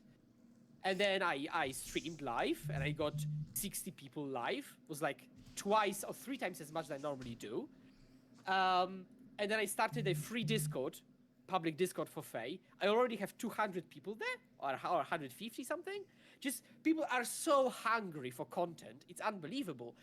And you, Kalikais, mentioned that your friend mentioned that you could not do it in Pauper. But I kind of think the reverse. people are hungry for it, and the competition is relatively small. Like, you two guys maybe are the only competition between each other, and then I barged in, right? But like, that's it. That's it. Oh, there's plenty more. I don't even think I'm like Carly's obviously the most Yes, subscribed to. that's I think that's I'm that's like clear. fifth, fourth, because I there's think well maybe not English speaking because I count like Weber and Heisen. They both got they definitely both have more than me. Yeah, I want to be number one, of course, but there's a lot of awesome people. I mean, you are. Yeah. Like, you objectively are. It might change. I'll try, but it is the Yeah. case now. So, you know. So yeah. So right now I'm wholly, totally into Pauper, and Modern helps me because it's god awful. So there is no incentive to even go back there. So Modern is off until December 16th in a couple of days. And so for now, I write variety Magic content for MTG decks and Ultimate Guard, and create my own content about fairies. And I might stream more, YouTube more, and I might actually hit you up about the tips you mentioned you do have about streamlining the content creation process. Oh yeah. But I think everyone seems to have their own niche, because you, Carly, do a lot of variety in Pauper with a ton of in Pauper experience. Then you have data and analysis, and then I do a very like niche cut out part of all of that. So it doesn't seem like we even approaching standing on each other's toes, which is also good. No cannibalizing. That's we don't take more of the same pie, just the pie grows. Yeah, Which is- propaganda is pretty big. Yep. And what just about like a combo. creating some featuring between you all? Some like collaboration Yeah. videos. Isn't that what we're doing now? Nice, yeah. Yeah, With everybody but being worldwide and just time zone issues, and it seems to me like I was doing a podcast before, and that's still something I'm interested in doing, but like scheduling is like the whole thing, and just kind of like sort of why I play Magic Online, right? You can do it when you want to, and when you have the time, and that sort of just that works for me, I think, better right now. It also seems like between the three of us, our time zones could yeah, not it's a tyrant. have been more spread. Yeah. Like- Yeah. Just if you could pick the worst 3 time zones, these are those. Yeah. I think my favorite thing about Carly's podcast is I think he asked me to go on it like 3 different times. And it And never then worked out. No, every Gotta- time it's like oh yeah, I'll come. It's like I'll figure out a time, and then it's just like no reply, and I'm like, yeah, it's too hard. Yeah, but also to doing contents together. Saidin, you remember when we had the last podcast? Yeah, that was great. Yeah, it was you were in UK, right? And I think I might have been when you recorded there at it. the time, but I did go to the UK for a while. I might have recorded that while we were there. I thought remember. that was one of the greatest point of help for us, that we don't have so different time zones, so it helps a lot to do something together. I think for me, the podcasts are one of the things that I enjoy listening to the most, and I really enjoy talking through it. But I always feel like I don't have anything to say with the podcast, so I feel like it's just I'm gonna run out of stuff. Whereas I don't know why that's the case, but I always feel like, okay, well, I have like 2 things, and then that'll be it. And I think a lot of people, I mean, there are other podcasts that do like challenge recaps. Like, I really like the Casting Comments podcast from Teasdale and Reese, and I've been listening to Common Grounds as well. So I would definitely recommend people check those 2 out. I mean, I would listen to the Brazilian, and Selkas even has a podcast in Spanish, but I can't understand it that great. So, and it's just like, it takes so much time, especially if I want to be like Spike specific and then have this one thing like go deep. But I definitely, if anybody hasn't heard the Pondering Pauper podcast, there's been some very, very, very high level detailed episodes. Like Selkus did an episode on Mono Red that was just like absurdly good, and Freestyle did an episode about he called it like the art of losing. It's like a mindset podcast that I thought was also really awesome. Yeah. I actually have a podcast, but in Polish. So I have a separate piece of content I do exclusively for the Polish community, with me and my friend.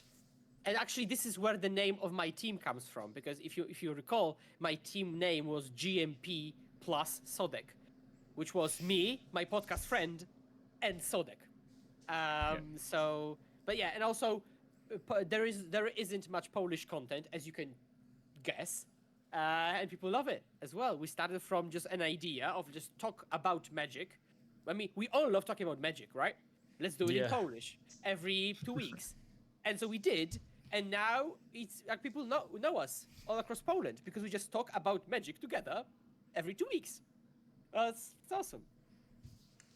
My favorite thing is like hearing the tournament recaps and hearing people get really excited about what happened there. And this is the fun moments that they heard about are like the tech in their deck and why they chose this card or that card. So like even hearing you on casting comments was like really, really good to listen to. I enjoyed that a lot.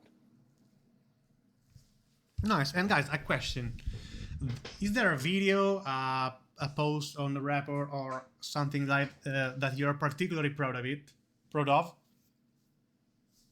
Yes. Well, okay. Let's go. I'll start. So I have written not 200 articles in my lifetime, commercial articles. 200. So yes. Wow. Okay. So that's a lot. So it's difficult to choose one that you would be particularly proud of. And I could mention my 20 or 30 pages guide to a modern deck, which I love dearly, but that's not it. I think so far my still favorite article is Luck and Skill in Card Games. And Luck I will and link that in skills. chat. Yeah, please. I don't know why, but I just love it. I just genuinely love it. It tackles the thing how luck and skill in card games works, and intentionally the title says "and" because they are not mutually exclusive, which I also explore. Not in the article. for perfect. So yeah, that would be my vote. Okay. What about Kirblinx? Well, as I said before, I don't like my own content. So no, I think well, it's got to be one of my just data. What do you call them? Matchup analyses videos. Just because I feel like I've put more effort into those than anything else, and I don't know. I really like how they come out. I think the last one I did was good, but I didn't like how I just jammed in the deck, the different kinds of decks. I showed different decks. Deck text. Yeah, little like mini deck text that showed like the different sideboard options that some decks have, like the top 5. And I felt like I just jammed that in there and it just didn't work. So I'll say my best video I've done.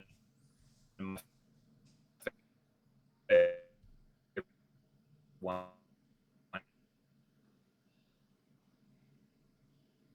It's like like one of the last slides where I just have this pictures of lots of arrows of what beats what.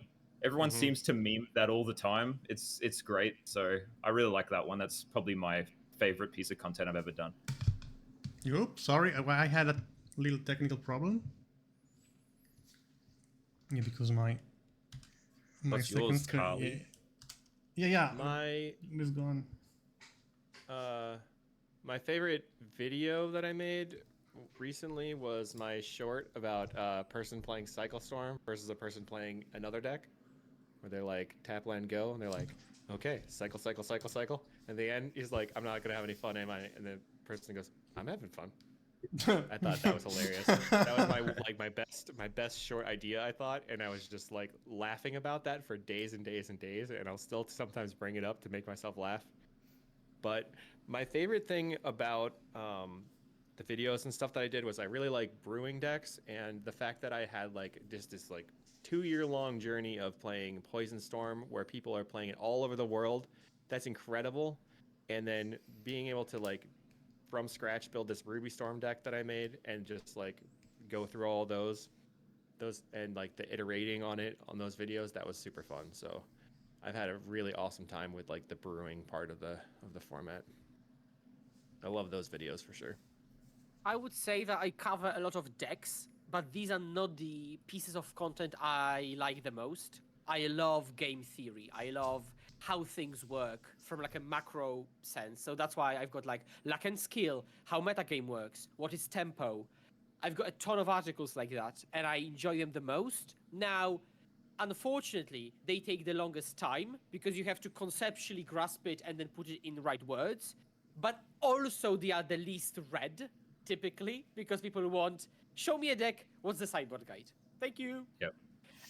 And game theory kind of requires your thought, like actually just kind of to understand what's being talked about, which is probably usually not enough when you're just eating a sandwich and you want a quick read. Yeah.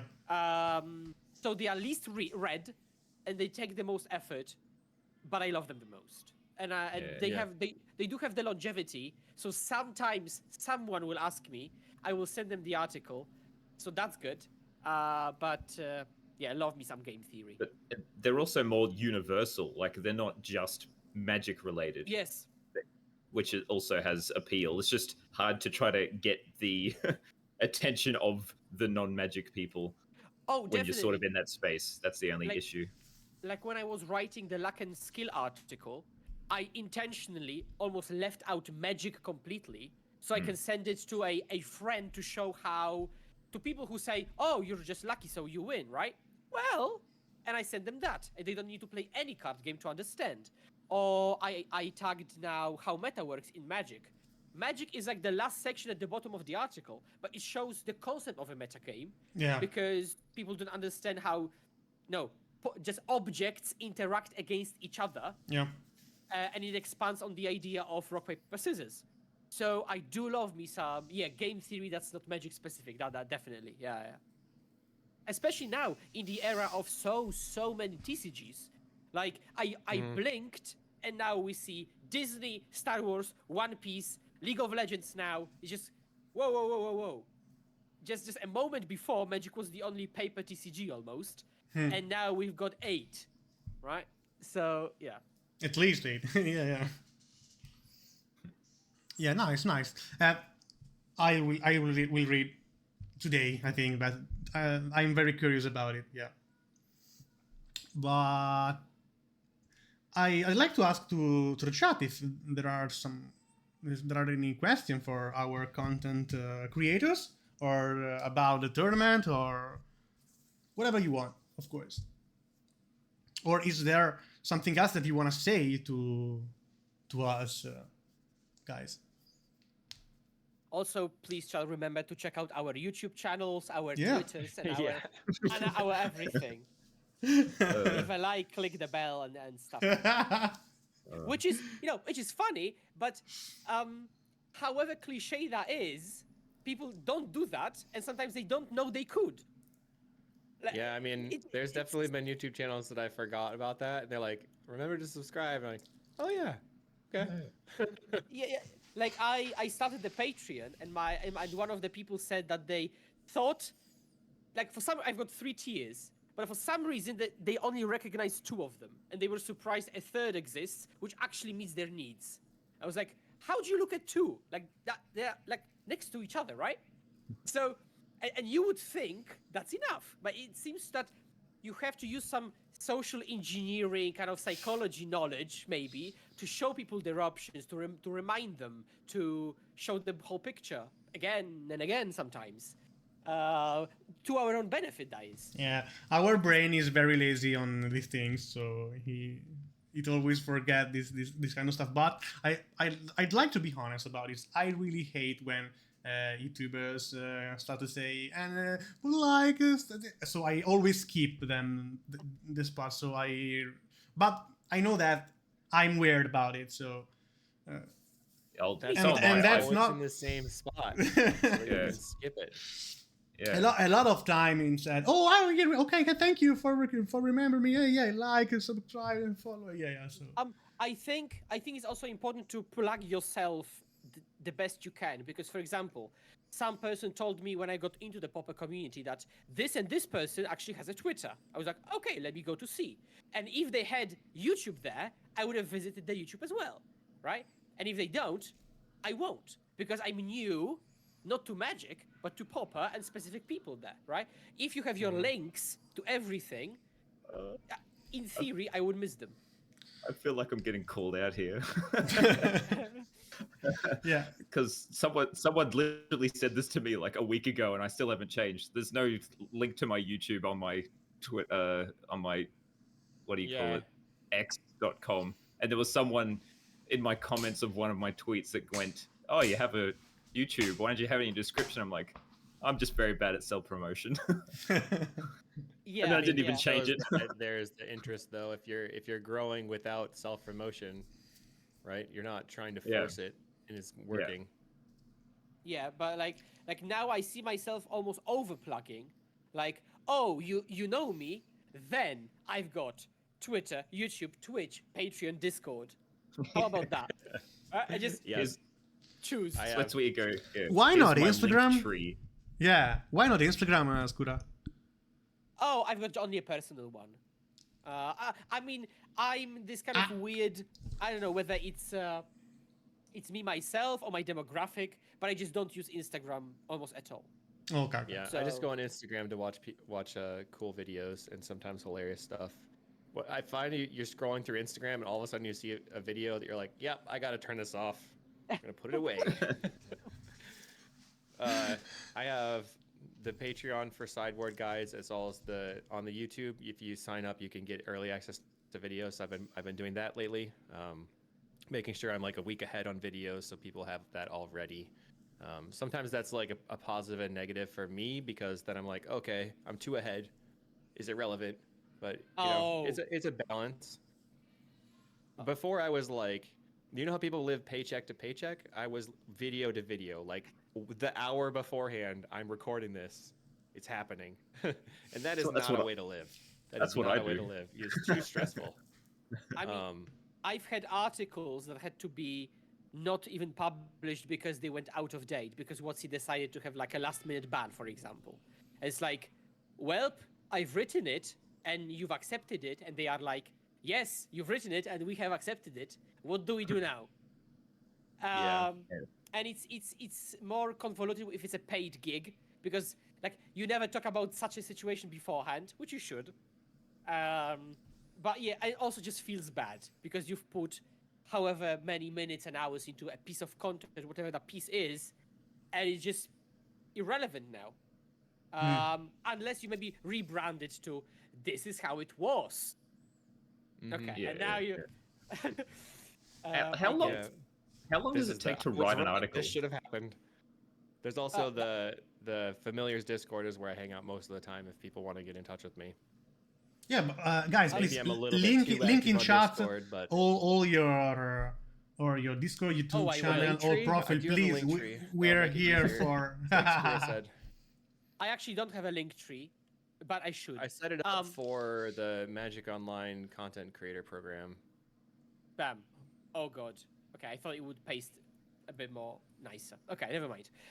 So Kirblinx, you asked me about the length of writing an article.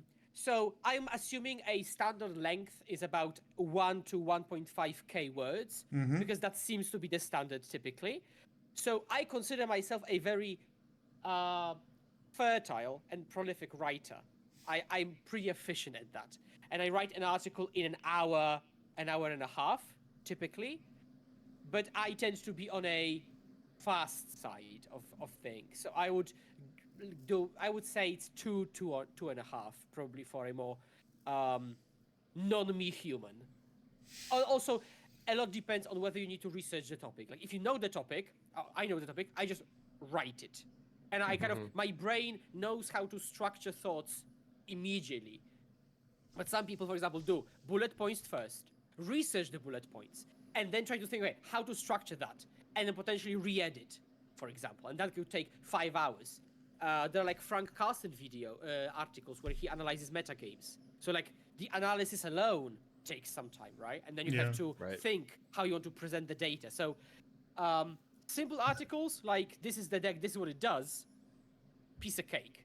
But some of them are like, oh god, just please, I want this finished and never touch this again. That's sort of why I don't play Turbo Fog. Would you give a try to Turbo Smog instead? I He played did. that. I was He did a- like, he did a my video brain on it. hurts so bad. I played another deck that was really mid-rangey, and I played against all mid-range decks, and I was like, I'm kissed. Just I need to get out of this. That's why I played another video or another deck for a video. I played Dimir Reanimator. Like I said, I played against Skura, and the whole league recorded time was 50 minutes, and it was amazing.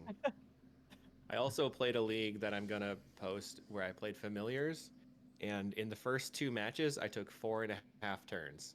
So that was also amazing. It was a very fast league. Oh man, That's pretty quick for familiars.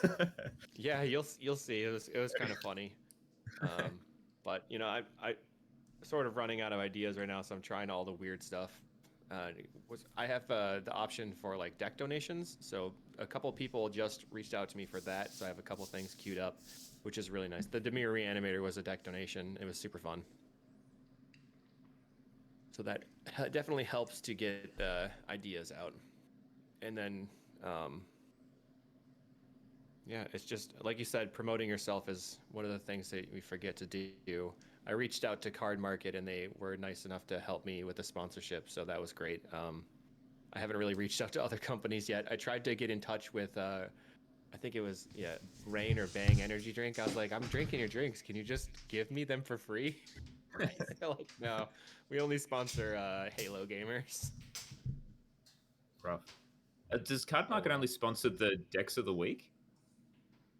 I think it's No, the it's only on one. everything. It's just I put it at the end of the deck tech, so if you skip the deck tech, you're probably not going to see it. Okay. All right. So there don't But it's also seem. I just want to say that there don't seem to be many questions in chat. I think. So we might have actually- there's a particular argument that I'd like to discuss with you, and it's about the future of Pauper, and that because this one connect us with the last episode of Aftergeddon that will be with Mirko Ciavatta, aka High01, and the Italian member of the Pauper format panel. What do you hope to see in the format over the next year? I don't know. What do you like? Something like a ban, a downgrade, new mechanics cards. Okay, so well. Go ahead. So we can think of which way to start first, whether they're long-time Pauper players or fresh enough not to be even called a Pauper player yet. Which perspective would you like first? I think you deserve that title now. Pauper player. Yeah, Pauper I player think of the year already. at least. Yeah. Okay, so I'll start with my very, very fresh perspective, right? I have no burden of the past. I mean, I did play Pauper, but like 8 years ago. That doesn't count. I had full foil blue-black teachings, actually. Nice. But, okay. Was it 100 cards? No, 60. Come on. Oh, I that. There was a meme Okay, of 100 Skura, card teachings. little spoiler, There's a- that's not the real one. That's not the real you, Dimir teachings. There was So- a player who created a YouTube video of the 101 card teachings or 100 card teachings where the win condition was the opponent decking. Yeah. And it went pretty viral all over Reddit Yeah. as far as Pauper viral can go. So that's anytime someone mentions teachings, you have to bring up the 100 card teachings. 100 card teaching. Yeah. It was Mikey Ruru Yeah. was the person who played it in a challenge. So my perspective is pretty tame because I think it's good. Now I know my opinion is skewed because both I win and I play the same deck. So for example, like people say Krarkline Shaman is oppressive. I mean, maybe, but my creatures fly, so what's the deal, right? Not the ninjas, the poor ninjas get burned. And I also am not going to say Chrysalis just because it makes my deck better, because like, I mean, it's a creature from. I mean, it's okay. Clearly beatable. I think it kind of just works. The top 6 or top 7 decks are all different and like they play out completely different. I could see how, for example, I played a league of Tron actually, because I think Tron Nice. Tron is just underexplored in general, and my opponent played Glee. Okay, I played the. Oh, there was a powerful, I think, Italian magician who plays the compass and snuff out in the sideboard, so that helped. But again, I could see myself loving elves and then always having to have a handshake against affinity. But then again, I play Fae and I have to have a handshake against elves. So it's pretty natural to have bad or even really bad matchups. Now, So ban Forest. It's really annoying when that really bad matchup is the top 1 or top 2 deck in the entire format. I agree with that. But I'm not sure that's a reason to do anything. So again, with my very limited expertise, I would say keep it as is and only add toys, don't take them away. That's been my approach in Modern as well. So downshifts and bans. Don't take toys away, give us more. Yeah, that's what I think. From a downshift perspective, I know that Alex Ullman really hates talking about that specifically because, from my understanding, set design is like 2 years out. So anytime someone said, please downshift this thing because it solves this problem right now, he gets all spun up that no, it doesn't affect the metagame whatsoever. You ask for a downshift right now. In 2 years, we get it, and then it doesn't do anything or it does too much. It just doesn't interact in the way that you expected. So downshifts are always fun. Ban discussion is always fun because it's usually ban the things I lose to and unban the things I enjoy, which I'm all about. I love enjoying Magic, and especially if it's crazy combo nonsense. The thing that's been the hardest for me in Pauper has been, I originally didn't have any like deck that I specialized in. I started with blue-red Kiln Fiend, and then I played Boros Synthesizer for a long time, and then I played Familiars because it was awesome. Played Jeskai Ephemerate, and then I started specializing. So sorry. Familiar is also, not was. Familiars. At the time, I decided the Familiars is the best, most fun deck that you could possibly play. Yeah. And I still really enjoy it. It's awesome. But then you get into the point where, okay, I've been playing this since 2019. Now all of a sudden, it's not viable anymore, it feels really bad to play in the old version of it. So I just keep tweaking and trying to make it work, but then you get this like, oh, what am I doing?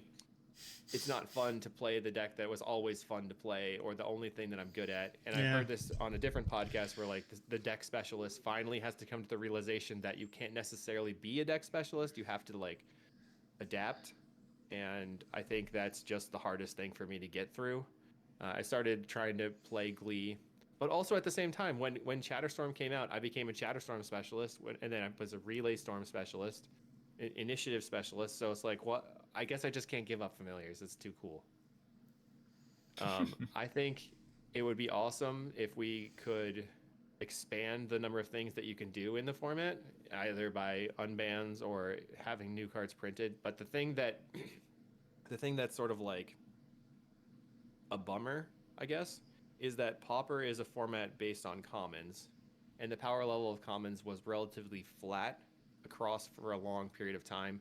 And now we have Modern Horizons set coming out, which the power level is so much higher than other sets that standard sets don't do anything, and you're just sitting around for a long time every year waiting. Like I've been trying to figure out when the next non-standard set is going to release so I can look forward to it.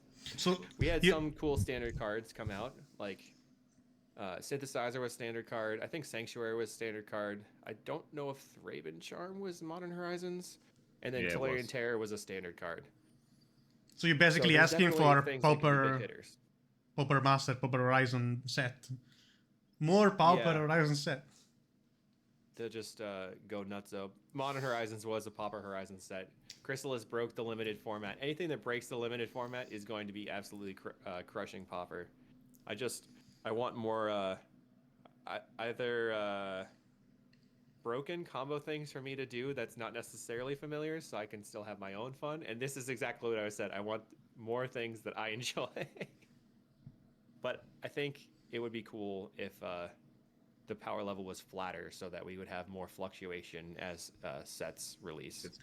But not so high, like for example, Chatterstorm or the initiative problem. So it I mean, it those will be it too was not much, a I good think. metagame, but it was Yeah. hilarious to win with. Yeah, it was so I weird. broke Magic Online multiple times with too much storm count. Like triple first day of class, you got 4/4 little squirrel hitting the table. Come on, it's too good.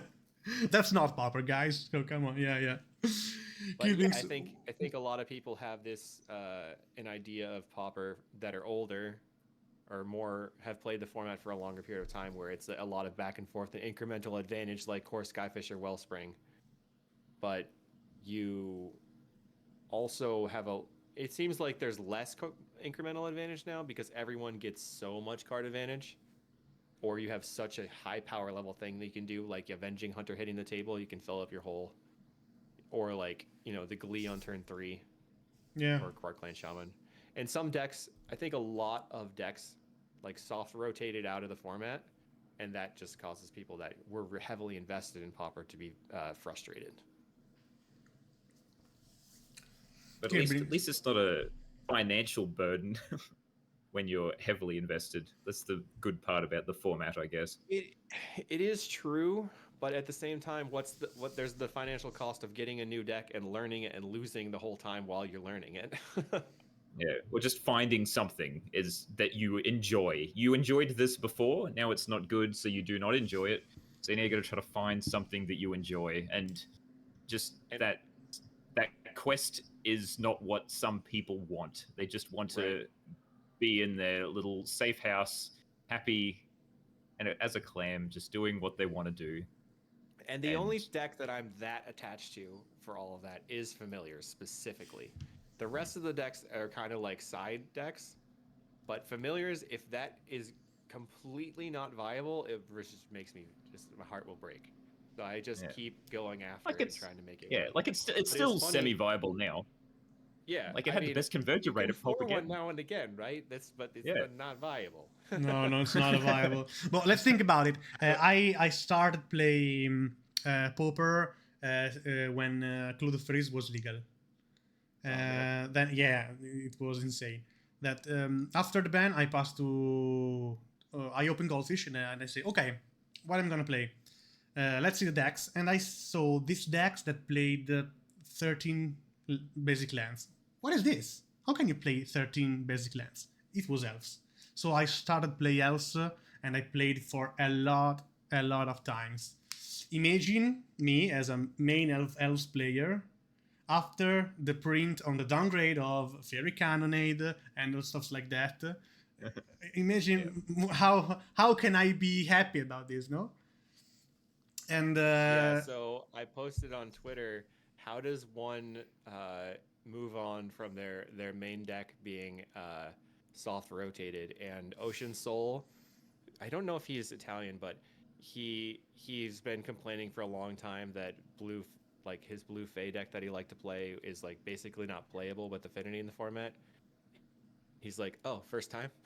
Yeah. But it was really funny because we were talking in the Familiars Discord with Skura about how he is dropped Modern for Pauper because basically another thing that people say is if you don't like the format, choose a different format. But then I'm over here saying Pauper is the only good format. So where do I go? I just gotta choose different decks. I will actually jump off of one of the points about Modern being bad, but it ties closely with it. So I released an article actually I think yesterday about Modern bans, and one of the things people have missed is that Modern has lost its identity as a format of decks you've played for a long time, or even cards you've played for a long time. Now it's just Modern Horizons block. And while I didn't want to admit that in the past, or it wasn't the case with Modern Horizons 3, it is. And so that's another reason why I want specifically downshifts, because it brings back cards that I know and I can enjoy the sentiment for, contrary to getting new cards completely, which are just new cards, okay, new toys. But I'd rather have new toys in the form of cards I already know and play like, Spectral Sailor in Pauper or whatever other example you could give, right? Paupergeddon. Maybe that would make familiars better. Yeah, Just a random card, I- guys. I want the cards I've played with and re-enjoy them, basically. That's why I'm all for downshifts. Now they have to be careful, naturally, but like there's a lot of space to explore. Like maybe I don't know, would Crackling Drake be too good for Pauper? I actually have no idea. That I just said it. It could be cool, right? Is that the one? Oh, Enigma Drake. One of my best favorite limited memories was killing someone with Enigma Drake plus Teamer Battle Rage. Oh my god. So Okay. good.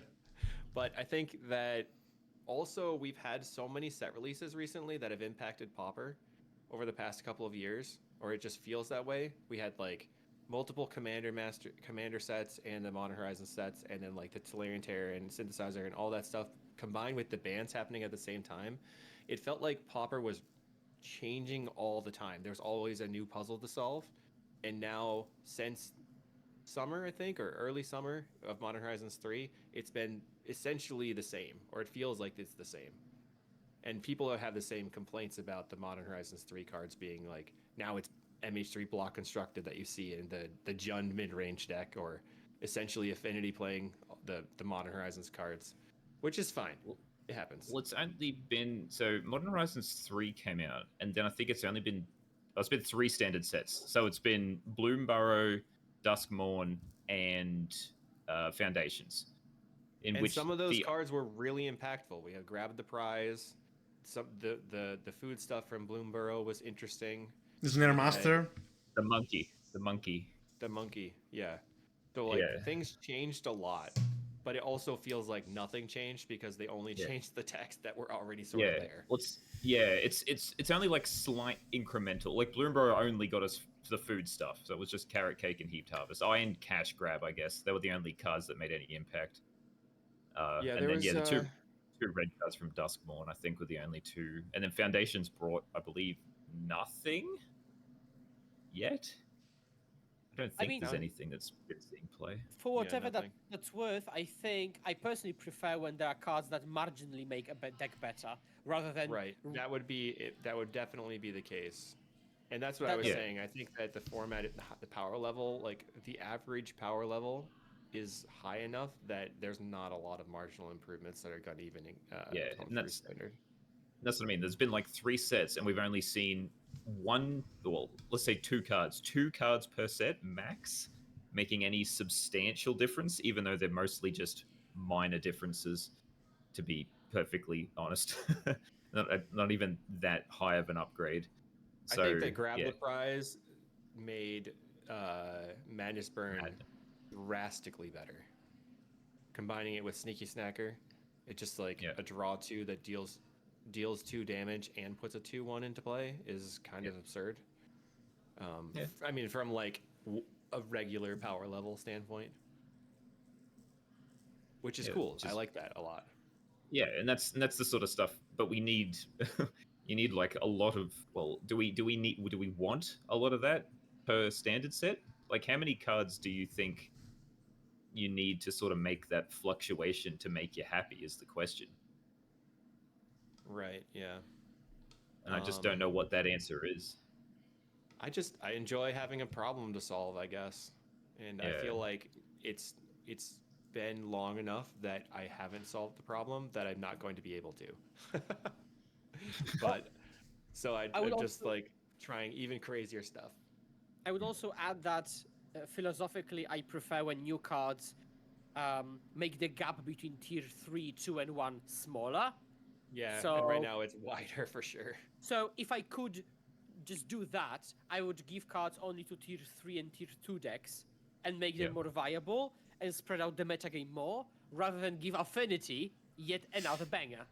Yeah, right? Well, it's quite the opposite that happens in the last 2 years with Affinity, of course, since the deadly dispute in Baldur's Gate. I think that some people have said, I know, like Paulo da Francisco, Don Yeah, Francesco, Walker, Don Francesco. Yeah. yeah, Walker. He said it's sometimes more fun to have a smaller metagame with a few best decks than a metagame that's wider, because you have more like the old modern was, where you just, okay, I'm queuing up, all of a sudden you face ad nauseum, you're like, well, I guess I lose, like, or some random Soul Sisters deck, you're like, I guess I lose then. But maybe I think it's nice for people to have the options.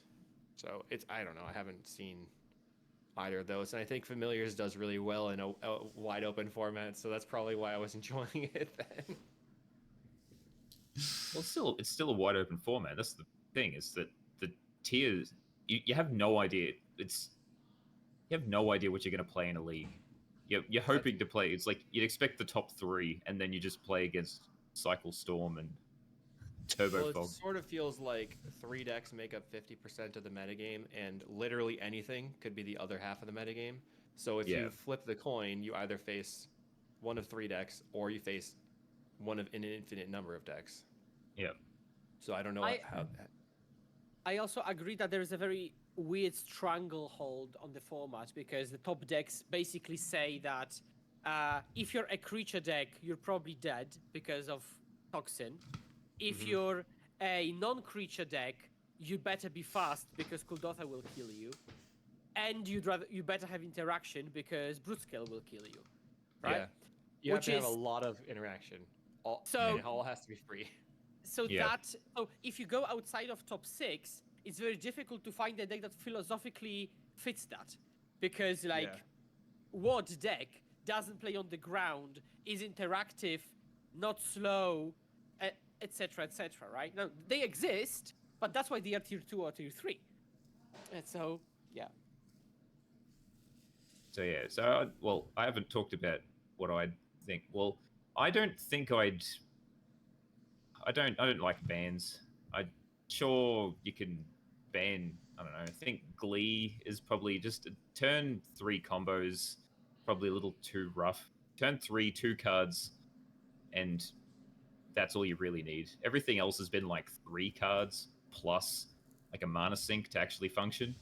It's the only so thing many that times. Yeah, you're just like, well, I opened the combo, so you're dead. Yeah. I'm sorry. Yeah, it's the only thing that seems like significantly outrageous. Everything else seems fine. Some people don't like Deadly Dispute because it makes deck building so much more Easy. narrow, because it's like the best thing you can be doing. So it's like, all right, here's 4 Deadly Dispute, here's 4 Rika Wellspring. All right, that's 8 cards of my deck done. What else do I need to I've said this add? a lot, and I think that every tier 1 deck has a ban if it's the only tier 1 deck. Yeah.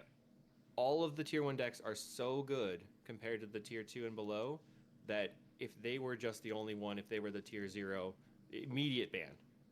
But they all are there, and there's because there's 5 of them or 6 of them. If you don't combine the Glee decks, there's nothing clear. You'd have to make very, very large number of changes. But I'd still, because the power levels increase so much, I just look at the ban list and see what can unban. I'm a big believer in Prophetic Prism. It did nothing wrong. I do not know why it's there. Please unban Prophetic Prism, is all I'm saying. I don't know who is wishing to play against Fogtron again, but apparently everyone is. They want Prophetic Prism back. Probably they didn't remember well what is playing against Fogtron. Yeah. Oh, man. But yeah, we had 3 Tron trophies last week, so I think it might be very viable. It came second in the challenge yesterday. Yeah, our Clint is he's a psycho genius that always plays Tron. So yeah, well, and that's all. I don't think there's anything like, and maybe Bonder's Ornament, because Tron's a bit, it's been lacking. So you can throw it a bone if it gets, it can't exceed, especially with Brood Scale in the format. I don't think it can get too problematic, and it's doing almost nothing currently. Like it's some people are playing it, so maybe throw it something, so then a couple more people play it. Might make things a bit more interesting. That's all I think about. That's all I have to say on that topic. High Tide. High Tide did nothing wrong. Yeah. Yeah. High Tide has not yet had a chance to do something wrong. Then you get the people asking for Fortunately. Sinkhole and him to Turak. Pyroblast is a very heavily played card in the format. Oh, That's God. all I'm saying. I mean, if that's like, just give me days, and I think then we're Yeah, all days. fine. Oh my God. So we're playing a no-ban event right now. Slowly working through it, and I just played Storm against a Gush foil Daze mono blue. You can't beat that. You literally can't. Daze is crazy. I remember playing against Daze, and I don't want to go back. So if that's what it takes to have Relay stay banned, then okay, fine. That was a right ban, of course. The When blue, Gitaxian the Probe, the Gush, and unfamous Daze blue got mod. banned, it's a funny story. When Probe, And Gush, and Daze, they all got banned at the same time. And Gitax and Probe too. Same day. Yeah. Yeah. I took my blue-red Kiln Fiend deck that I purchased from somebody that I was playing. No, I took out 5 probes from the deck. I was like, 5? This person really was leaning into it. Yeah, you no more exist. Go away. Yeah, I mean, getting rid of my astrolabes were harder to do. Yeah, that was a warping the season 2 because a lot of deck played Arcum's Astrolabe. So Right now we're in a every format deck where played Astrolabe. I think every deck right now plays the bridges. Elves so too played we could just Astrolabe. unban Astrolabe, and then every deck has all the colors all the time. You know, Yeah, but easy. No. as you said, Because it flatters the What's deck the point of building. playing mono blue, right? Yeah. Keep that up, lads. Keep that up. Lads. Okay. It's like Unban, for example. I know that it's pure fantasy, but it's like Unban Gitaxian Probe. Every single deck will play 56 plus for Gitaxian Probe. Yeah. So It's weird. it has to no me sense. that It has no sense. Nobody did that before. Like, Yeah, because many decks did not play probe. Almost any deck, and No. then someone started playing it in burn. And then, No, I think that if Dimir one drop. yeah, played the it. Dimir Delver deck was Dimir 4 Delver, Gush, yeah. 4 probe, 4 Yeah, yeah. days, 4 spoil, and it just completely destroyed. people. Something else? Yeah, probe. I mean, Blue Red Kiln Fiend played probe. Yeah, and but so did, imagine Gitaxian Probe right now with the Glee in the format. It's completely wrong. I think that Glee it's would impossible. destroy it. I mean, that's sort of why Glee I think is really good right now, because they have that probe effect sort of with duress. I mean, you can always like, okay, land, you play your swamp, you duress them, you know exactly what's going on. You can schedule your game plan, and then you get to the point where you're going to win, you duress them again.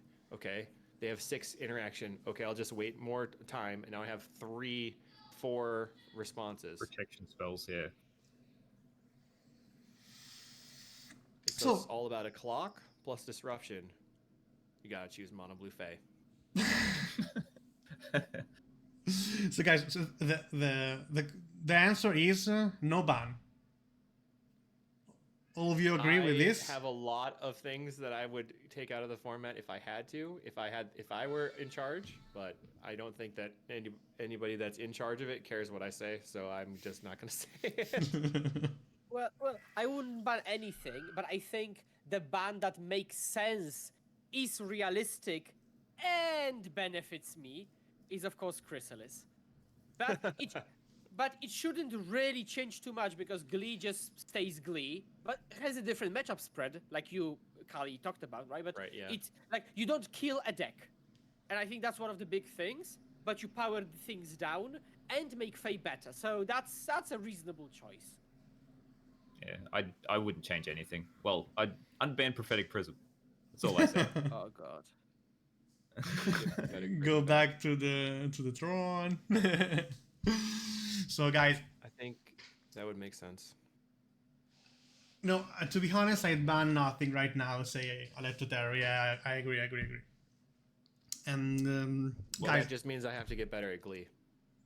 but if you think the ban of, for example, Chrysalis leaves the B plan to Glee that allows to play only the BG version, and that's weaken the deck without killing. Yeah. So that's a point of view. You can But then you have like you, it or you still. I think the thing with these 2-card combos, I don't know.